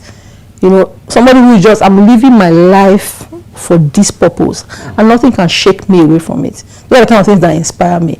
Maybe not something I can achieve personally, but I love looking at people who achieve such great things. So how do you balance, fast-paced demands of national sales management with self-expression and wellness? Okay. So anybody who does sales will know how high pressure it is. And like you said, very, very fast-paced, in the sense that every day comes with its own challenge. So it's almost like you are putting fires every day, right? So for us in sales, you say, I've delivered September, but Q4 is here. So the next day, 1st of October, you're already chasing something in October, right? And you cannot, it's a job that you cannot, being in sales, you can't go home and just be sleeping carelessly. It follows you into your dreams. You are just thinking, how do I meet the numbers? So it's highly pressured, very fast paced. But how I got, I don't want to call it like a light bulb moment, no. Sometime in 2019, I experienced something that actually jerked me out of, fully immersing yourself in a job with your emotions and everything, that then starts affecting your health, right? So that's why wellness, when you are doing any job, you have to be able to separate your emotions from the job. That at the point where you are doing the job, you give your all, but when you step back to relax, you have to actually relax, because if not, like I mentioned, you are the machine. If the machine is not working properly, you will never bring your best self, and you never bring the best performance that the company deserves, right? So for me, it's about giving my best while I'm there, but if I have a time to relax and spend time with the people that I love, or do the things that I love, I also give my all to that time, right? I'm still struggling on it. I'm not saying I'm there. Sometimes I'm at home and I'm working. It's not something I would like to leave the office and come home and just chill, right? So I think that we have to be very intentional in that space. What I do is that I don't do everything myself. So you might not find me that during the day, or let me say during the week, I'm the one sweeping my house and cleaning. So I have some things I have contracted out. So if God blesses you and you have the means, you can get a driver. So by the time you are inside the car, you are resting your brain. You have people that clean your house, so that you don't overstretch yourself, because you're not superwoman. So the things that I can get other people to do for me, I make sure that I get those people to do it for me, so that I have enough time for myself. That's how I create that balance. Also, we talk about healthy eating, exercising. I try to infuse it in my busy schedule. Take a walk. Listen to things that excite you. Music. I'm not a TV person. I don't watch a lot of TV, but I read books. I listen to music. I listen to a lot of podcasts, and those things just give me that balance that I require. So in a very high pressure day, once I'm done, when I come home, I know, okay, this thing will not kill me. It won't kill me. Let me just, tomorrow again, we'll pick it up. So it's a bad mindset that you have, knowing that if anything happens to you, the job will move. So you first are priority. Focus on that priority, and then every other thing will follow. Thank you so much. Thank you so much. It's so good to hear this. Yeah. And I think what you're trying to highlight is it is very important to, take your wellness. You shouldn't take with levity, basically. At least you should deliver at your job and still make sure that you are in a very good state of mind. Absolutely. Because it is very, very important. Absolutely. Thank you so much, Augusta. So I will ask you this last question, but not least, and it has to do with advice. What we're trying to do is to inspire the young generations to come. So what advice have you for young professionals, especially women who want to match their personal style with a very huge career growth? Okay. So I'm just trying to take my time to respond. So I might not speak to everybody, but I think the first thing is to set your mind on where you want to go, right? And then when you set your mind on where you want to go, then you now define, how do I get there? And then every day you are doing something, you are asking yourself, what I'm doing now, does it take me to where I want to go? Not everybody will aspire to lead companies. Not everybody will aspire to own businesses. Some people, and I'm saying in my next life, I just want to be a housewife. I'll just chill. My one is to iron clothes and to take children to school. It's very fine, but you have to define who do I want to be? How do I want to get there? And then every day you are saying, this thing I'm doing now, does it take me to that place? Right? Because if you don't have that sense of clarity, you might be doing so many things, and eventually you see you are born 3 years, 4 years, 5 years, and you say, I've just missed, I missed this thing because I didn't know. So I think it's good for young people, especially for women, to define very clearly, what's that thing? What's my North Star? Where am I going to? Once you have that clarity, then you start defining, okay, what values will I carry as I go along? So that every wind will not pull you, right? Because you can say, I want to be the MD of a company, but you don't have values that are defined, and then somebody tells you, come and do this, so that you become this, or come and do that. Because your values are not defined, they can pull you everywhere. So be clear on your destination, be clear on how you will get there, be clear on the things that you require, the tools that will be in your toolbox that will help you as you navigate that journey, right? And give yourself some, breather. Don't put yourself under too much pressure, right? Life is not, if I knew some of the things that I know now, some of the things I did I wouldn't have even, Then pick up skills, right? Very important for women to have very diverse skills. Don't be too singular or one way in the kind of skills that you have. It can be different things, hand skill, brain skill, anything.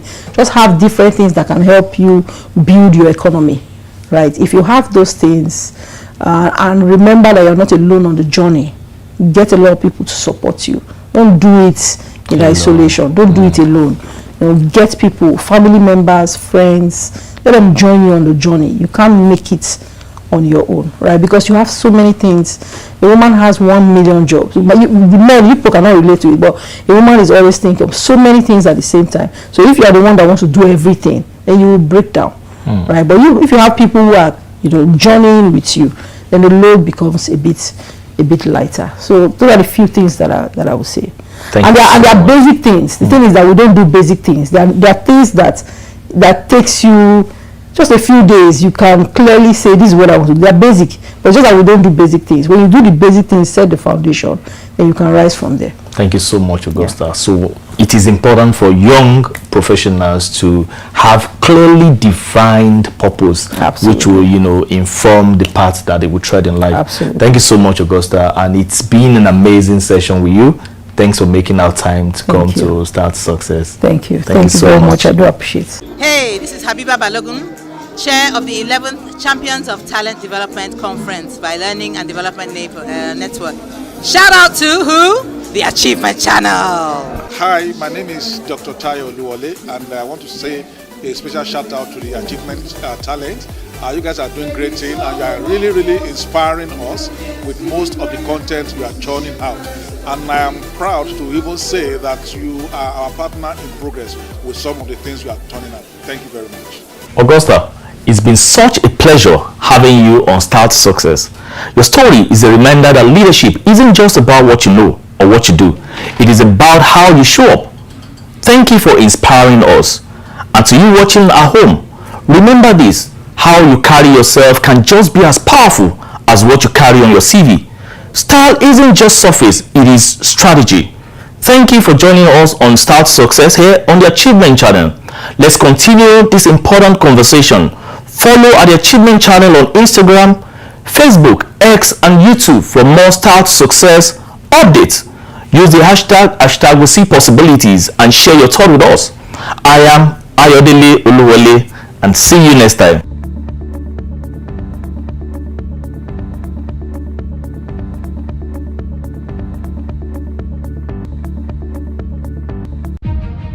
A new day dawns, full of possibilities.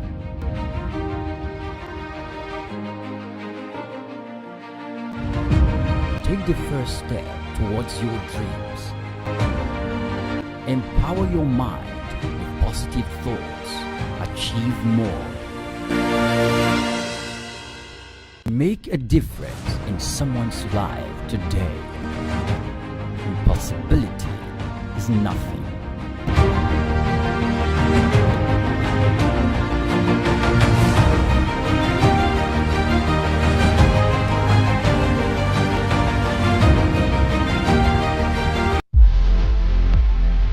Welcome to Teachers World, where we celebrate the heroes of education.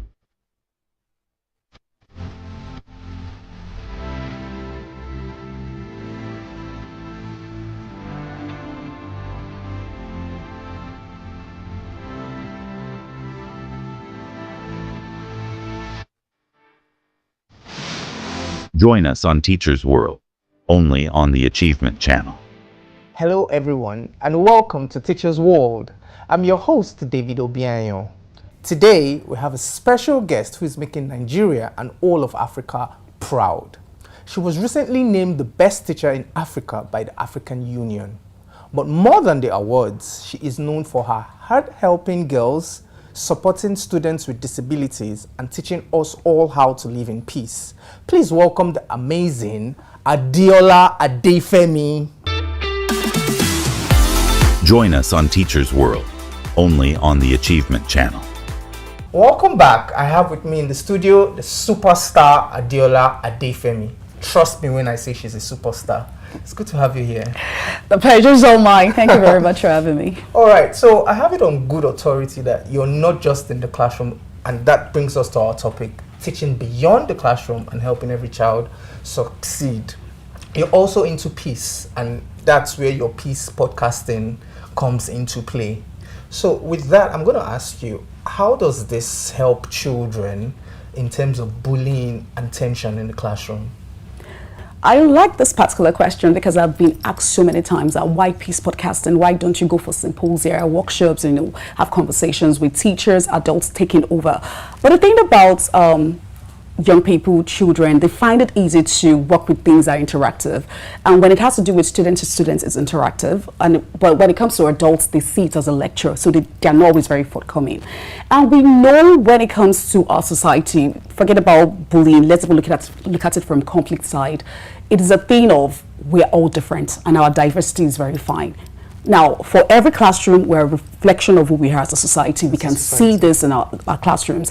Our students are coming with their diverse, lived experiences. They're coming with their trauma, and they're all different. And we're always very quick to label the students, oh, this annoying boy, this Yoruba girl, this Igbo boy. So we tend to give them these labels. But when it comes to Peace Podcasting, the students tell their stories.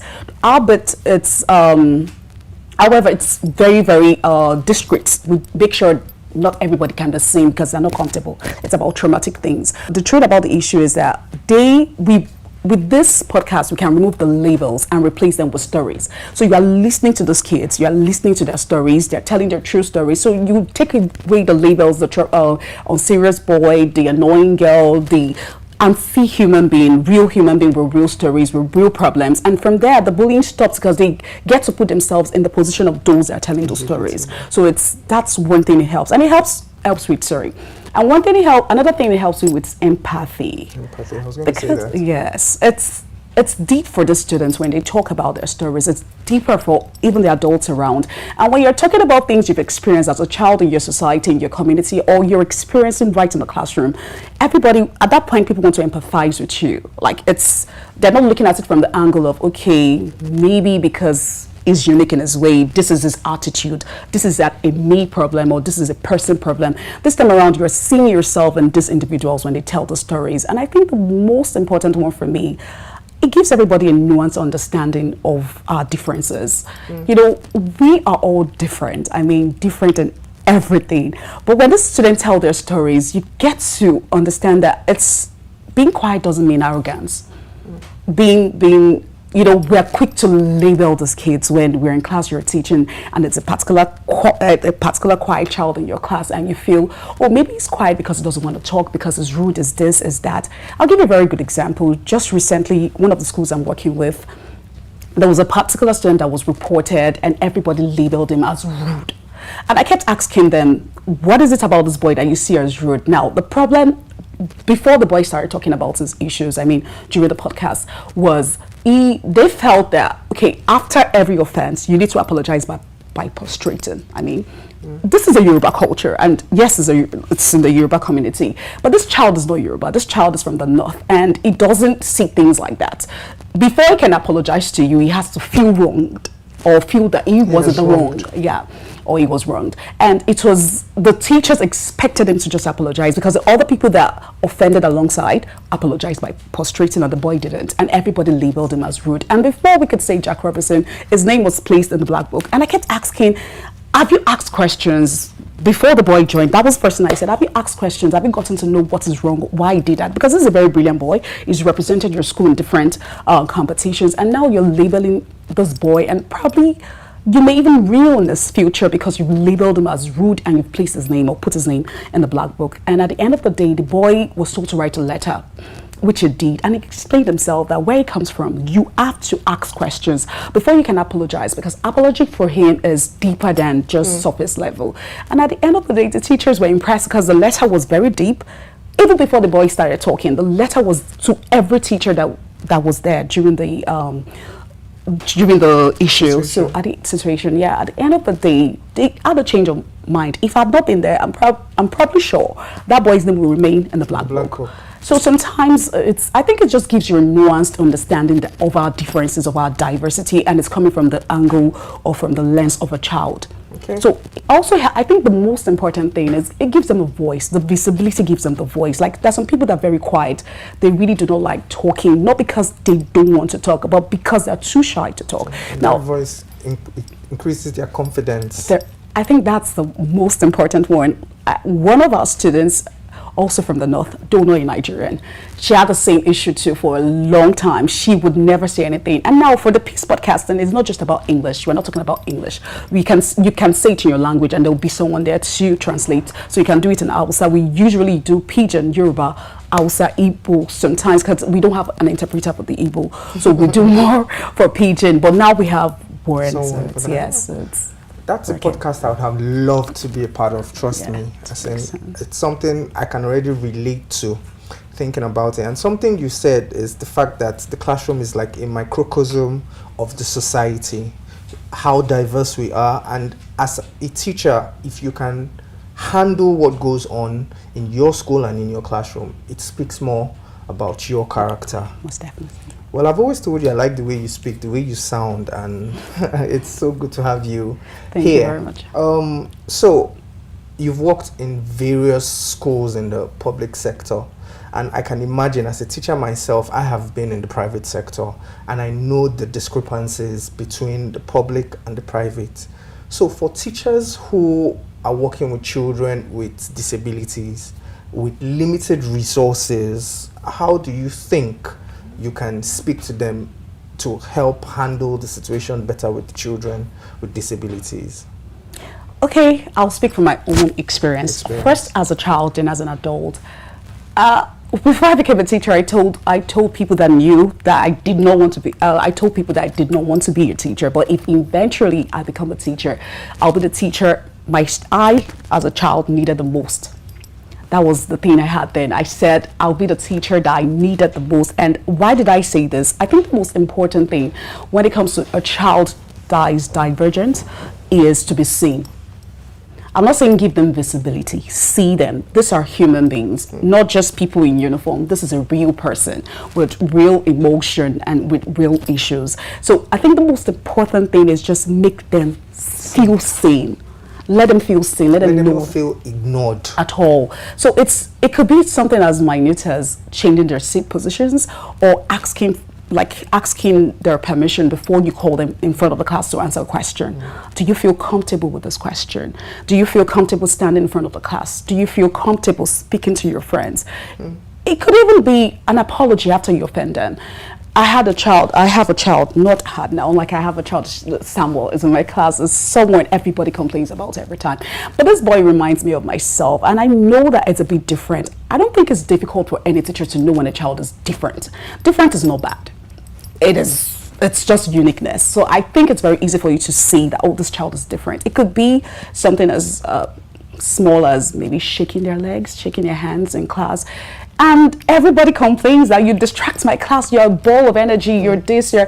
But for me, I keep telling him, whenever he's not around, I tell him, where is Samuel? I ask everybody, where is Samuel? When he's around, I keep asking him questions because he enjoys it.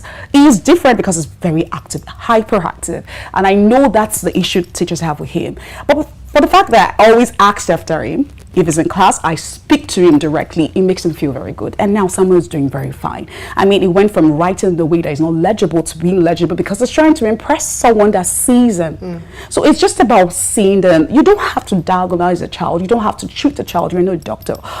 Just make them feel special. Make them feel like, I see you, you're here. I hear you. And it could even be a slight change to some of the activities. You can't control the scheme of work. You can't control the curriculum, but you can control your activities to suit every child in your class. Maybe not the totality of every child, but at least to manage every child in your class. You can bring in activities that is very diverse, so you know that you're feeding those that are more into the psychomotor side, you're feeding those that are more into the visual, the audio visual and all that. So it is as small as that. You're not, your job is not there to say, I think you have diagnosed thing. Yeah, you know, you are dyslexic or something. You don't have to do that. All you have to do is just make them feel sane. I think it's as important. If someone had made me feel sane, I'm pretty sure I won't be struggling with anxiety right now, because everybody was always over me. No matter how many times I cry in class, because I was always in my shell. I knew I was very brilliant as a child, but my own brilliance wasn't towards academics. I was very good. I could manage everything. I could balance. I come from a family of people that would probably memorize stuff and shake their heads in the exam and get everything. I mean, perfect score. But I wasn't like that. And I knew I wasn't like that, but I could manage it. But the difficulty I had in school was I was more creative with my mind than the academics, and nobody noticed that. And so I kept retreating into my shell. I was just going deeper and deeper until it became an issue. I mean, a big issue that was being taken around, trying to get a cure to whatever it is that I felt was wrong with me. So I see every child, and I think that's okay. Tweaking here and there, touching this and that, and just making them feel that I see you. You're my friend, we're in this class together, we're in this together, you're my partner in learning, and I'm ready to help you is enough, but not for you to diagnose a child or do too much. All right, educators, you've heard that. It doesn't have to be a diagnostic thing every time. It might just be the little things that bring out the confidence in your children. Can I ask, what grade do you teach? You call it grade. We call it we call it SS, senior secretary. Like we don't use grade and the but if I'm gonna put grades, it's not 13 or something. But we call it SS1, SS2, SS3. Okay, so it's always I'm difficult. so used to working with my international but I think it's about 13 so or we do all the grade and everything. Yes. Can I ask, who are some educators that have inspired you? Like since you became you said you never wanted to be a teacher, or you didn't want to be a teacher. So when you go into the profession, who are some educators that you have looked at and said, okay, I like this person, or I like what this person is doing, or I'm inspired by this person. There'll be different people for different reasons. I'll start with my mother. My mother, she was too, I think I took so much from her, the empathy. Yes, I think that's from my mom. She actually loved what she did prior to our retirement. She enjoyed, and so by the time I started with my programs, I do not like going for grants. I don't enjoy grants. I think there's a lot of pressure on trying to, prove I did this, I did that. So I do my things naturally. So I learned so much from my mom how to manage that. And then she's always very supportive. I mean, giving me everything I need. Once I spend my salary on the students, she's always there for. I remember the day she actually retired, she faced me and said, I don't have money for you again. But it's a lie. Every time I go to meet my mom, she's always like, okay, another child, another issue, right? And she's always ready to help. So I think that's the first person I'll have to mention, my mother. And the next person would be our Permanent Secretary to the General, Permanent Secretary, Dr. Barrister Sholari. She is the definition of a teacher. She doesn't just teach by words. She's a total teacher, like everything you can think of. I don't think I can do half of what she's doing in the education sector, or she's retired as well too, but what she did while she was there, no, I don't think anybody can take her place in my life. And another person that actually inspired me is a man, Mr. Odusoya. He's not as active as, I don't know what happened. He's still doing beautifully well, but I learned so much from him. I think it was his dedication that actually helped me to do what I do right now. I saw a teacher, I was new at the job, and I saw a teacher that was going all the way, dedication 100%, attitude 100% with the students. It was about the student for him. It wasn't about the monetary, it wasn't about money for him. So I saw that, I saw myself in him, because you can't motivate me with money. I love money, I want to be rich, but if you want to get the best of the best from me, you just have to motivate me with a challenge. And I saw that in Mr. Odusoya, and he's doing very well for himself, but I want to see him pop up more again. And finally, if I can mention one other person, I will say my two friends, Okbeifa and Adeko. I love them, they're my teacher tribe. I call them my teacher tribe. I can be very, I don't want to use that word on myself again, but if things are too intense, I withdraw. But they push me out, they pull me out, they push me to the best, to get to my best, to my peak. And if they don't see me online, what's going on, what's happening, I've learned so much from them. I'm still learning from them, and I don't joke with them. Adeko and Okbeifa. All right, you heard that. It's always important to have people who inspire you, and also you should strive to be an inspiration, and also have a tribe. You can hear that the superstar, has a tribe. So with that, we'll go on a break and stay tuned. Are you in governance? You need public speaking. Are you in business? You need public speaking. Are you a professional? You need public speaking. Now you too can learn how to overcome nervousness and speak with confidence before any audience at the School of Eloquence, the home of public speaking. Attend our practical and training one-on-one coaching with West Africa's only certified speaking professional at any of our centers in Lagos and Abuja. To register, call 0802 3032 066 or 0706 1606 078 or log on to our website schoolofeloquence.org. School of Eloquence. Teaching the world to speak. Join us on Teachers World, only on the Achievement Channel. Welcome back to Teachers World. I'm still here with the delectable Adeola Adefemi. Delectable and multiple award-winning Adeola. So it's good to be here again. Thank you very much. All right, so sometimes we say we have to model ourselves in a way that the children aspire to be like us. I mean, not many children aspire to be like teachers, but I can imagine that if I were a student in your class, I'd aspire to be like you. And your handiwork is already trickling down, it's cascading down towards the children who you teach.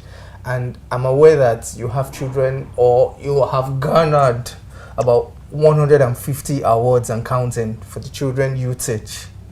I can imagine that not every child in a classroom is a supposed high flyer. How do you work with these children that inspire even those who think they're not book smart to be able to have the confidence to win? Okay. Let me start from this. You said 150, of course, it's 150 and counting. I have to put it out there that in those 150 competitions won, over 90% were won by students that are labeled low performing. I mean, that they call repeaters. I mean, students that have repeated twice or more than, you know what I mean by repeating. I know it's not usually done in private schools, but in secondary, in public schools, yes.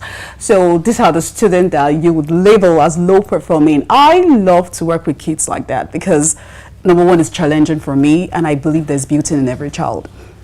So in my case, when I talk about competitions, I want the child to know first it's about you. So whatever we do outside the classroom is about you. Whatever we do within the classroom is about you. And I think it's easy for me to get the best out of them because I make them feel special in one thing they can do. There's no child that doesn't know how to do one thing. There is always something they can do. It could be something like dancing.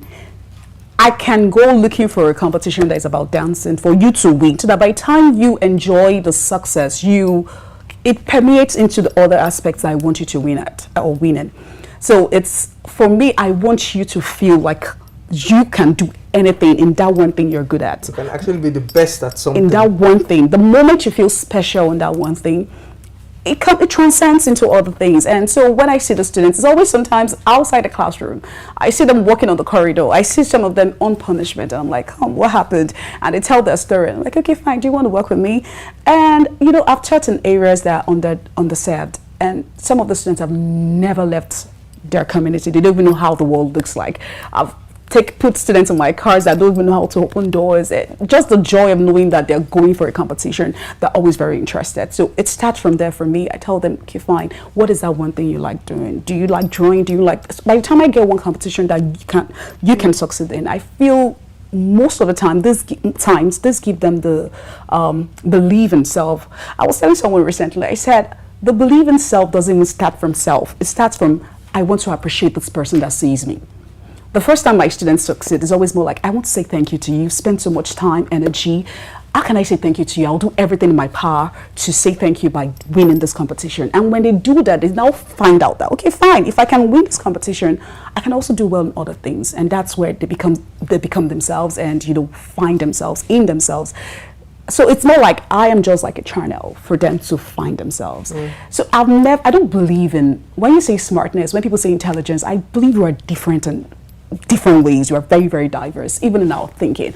So people tend to gear towards, oh, you have to be academically inclined, or it has to be in the classroom, it has to be.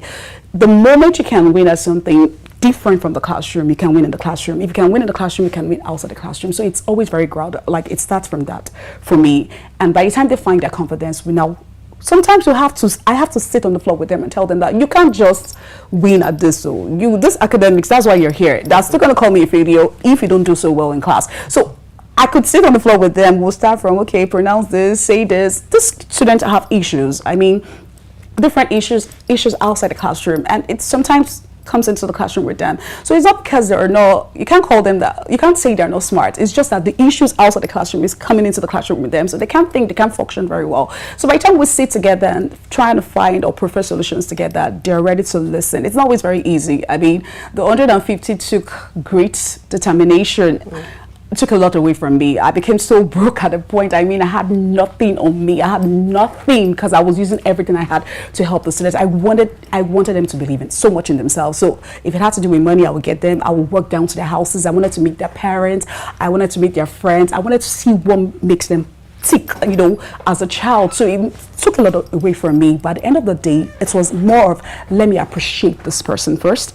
And since I'm appreciating this person and I'm doing so well, maybe I'm not that bad at the end of the day, and some of them just come out doing so well. And I say it anywhere in a day, I work better with students that you call challenging, because I think that's what makes us teachers at the end of the day. I don't call them challenging. People call them challenging. Some people call them challenging. Yes. So that was a fantastic response to my question, and that also buttresses the teaching beyond the classroom as a teacher, when you invest yourself outside of the resources that has been provided for you. Now, as a multiple award winner myself, I can imagine that you have been in various spaces and various places with educators. I mean, we're talking Multina Teacher of the Year, Global Teacher Prize finalist. Nothing compares to that as an educator. So again, it's an honor to have you here. So I would like to ask you, what's the next big dream for you, and what do you see in the Nigerian system for education? I could say, or I would want to say, probably cancel quality assurance, but that would be a joke. Well, most definitely, I'll still talk about the curriculum. For me, this time around, I want a table. And seated there should be, number one, the industry players. We need questions like, what do you want from graduates? What do you expect our graduates? What should they have? What skills, what knowledge should they have? I want them seated at a table. I want educators, lecturers, teachers in the classroom, still on the field, not just retired. People still relevant to the field, people that know what is obtained in the classroom. I want them on that table too, to be able to tell us, okay, this is not obtainable. When you're creating a scheme of work and you're putting 4 topics in 1 week for an English teacher to complete, I think that's not possible in any way. So I need them at that table too. I also need psychologists, children, psychologists at every level at a table to tell us what is okay for kids at every stage. I need special education teachers. It could be something small to be included in some of the activities placed in that scheme or placed in the curriculum. Everybody should be seated on that table, seated at that table to have these conversations before we create our own curriculum. Enough of lumping different curricula from different countries. Enough of bringing Finland. The Finland we see today, I've read their history. It wasn't like that. They sat down to decide what they want in their curriculum, and that's what's helping them today. So we need those people I mentioned at that table. Let them decide what we should have, and that's what I want the future of Nigeria's education. That's right now, if you ask me, if I wake up in the morning and you ask me, that would be my answer. I want that at the table. And number 2, I think it's time we prioritize the arts and foundation of every education system, which are the teachers.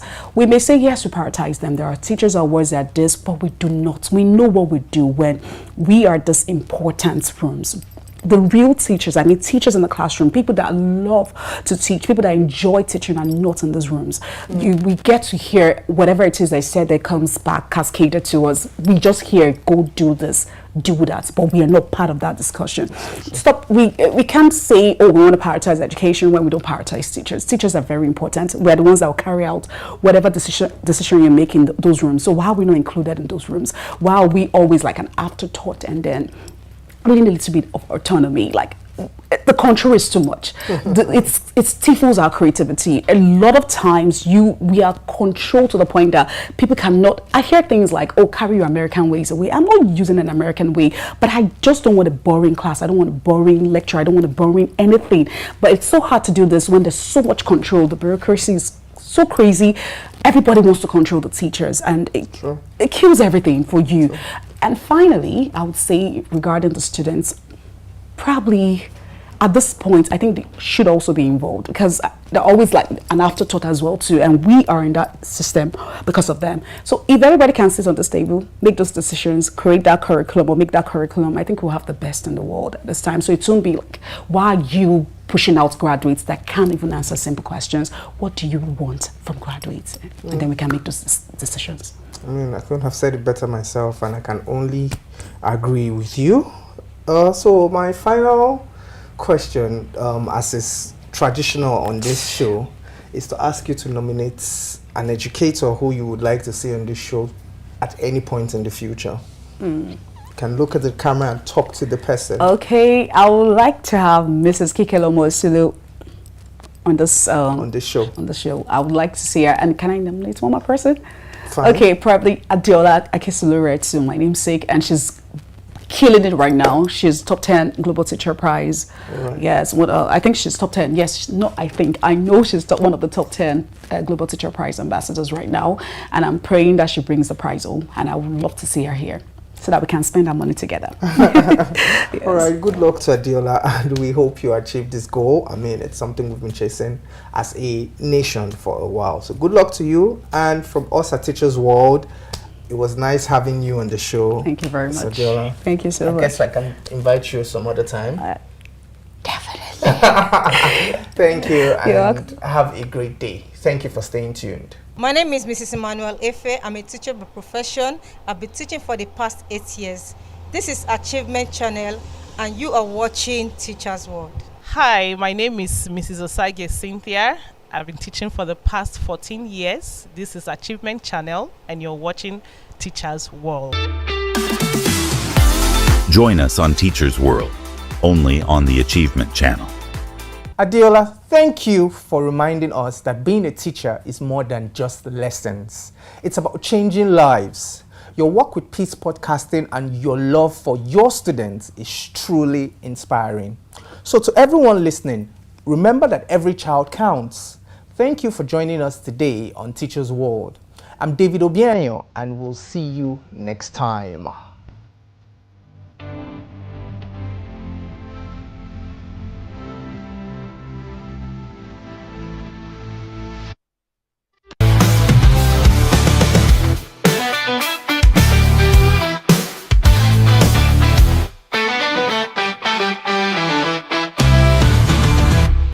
Good day and welcome to Achievement News right on the Achievement Channel, Nigeria's first 100% motivational television.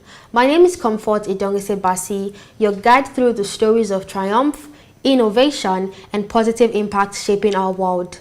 Broadcasting live from our School of Eloquence studio in Ikoyi, Lagos, we bring you news that truly inspires.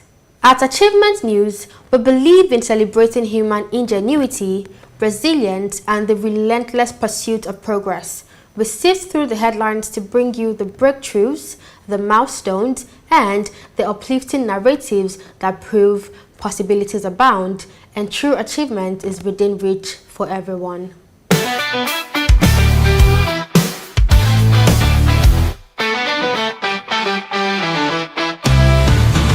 Our planet's precious oceans are getting more protection, marking a massive win for global conservation.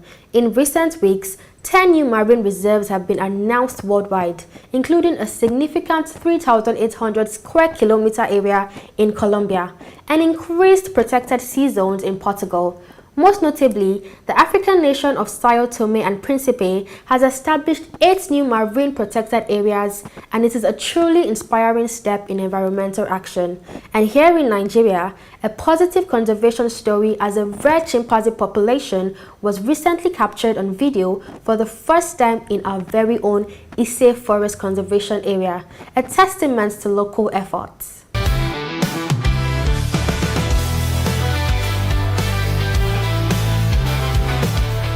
The health of our planet is in our hands.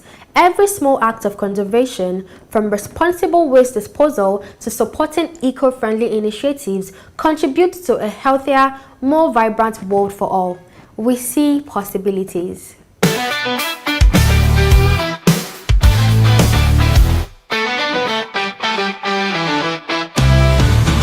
Right here in Nigeria, Innovation is rising to meet the challenge of environmental sustainability.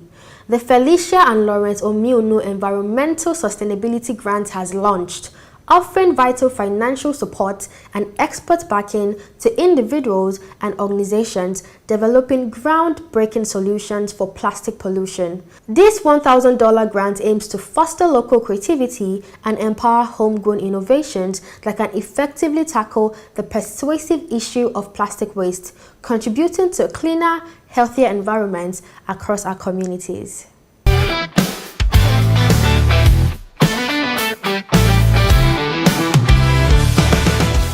Every local problem holds the seed of a local solution.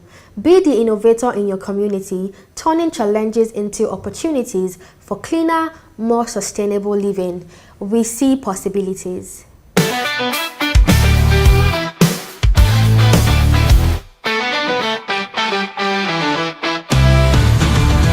Do you feel terrified when speaking before a group? Are you stressed when asked to present? Do you bore people when speaking? Are you stuck with reading word for word? How do you give a speech with polish? Learn how at the School of Eloquence, the home of public speaking. Attend our practical coaching in public speaking. Call 0802 303 2066 or log on to schoolofeloquence.org. School of Eloquence, teaching the world to speak.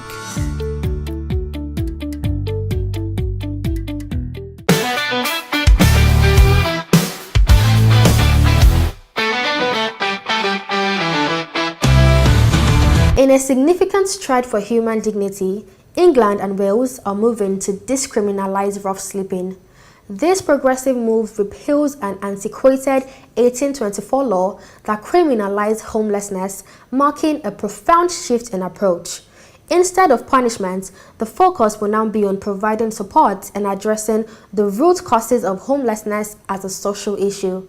This legislative change reflects a more empathetic and effective approach to supporting vulnerable populations and upholding human rights.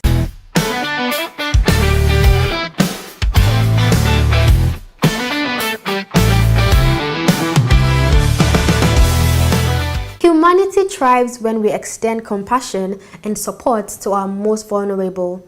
Let us be inspired to foster empathy in our own communities, ensuring no one is left behind. We see possibilities.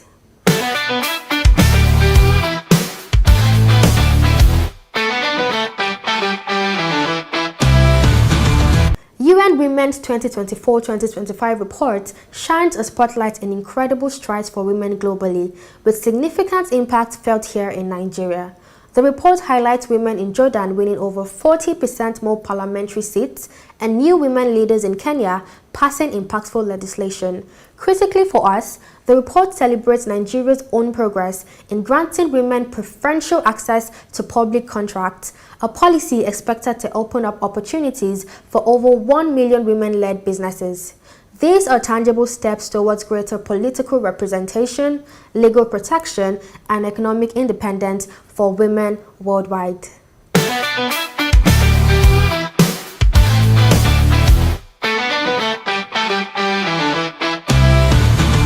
When women lead, economy grows and societies flourish. Be inspired by these achievements and strive for your own leadership role. Knowing your impact creates a ripple effect for all. We see possibilities.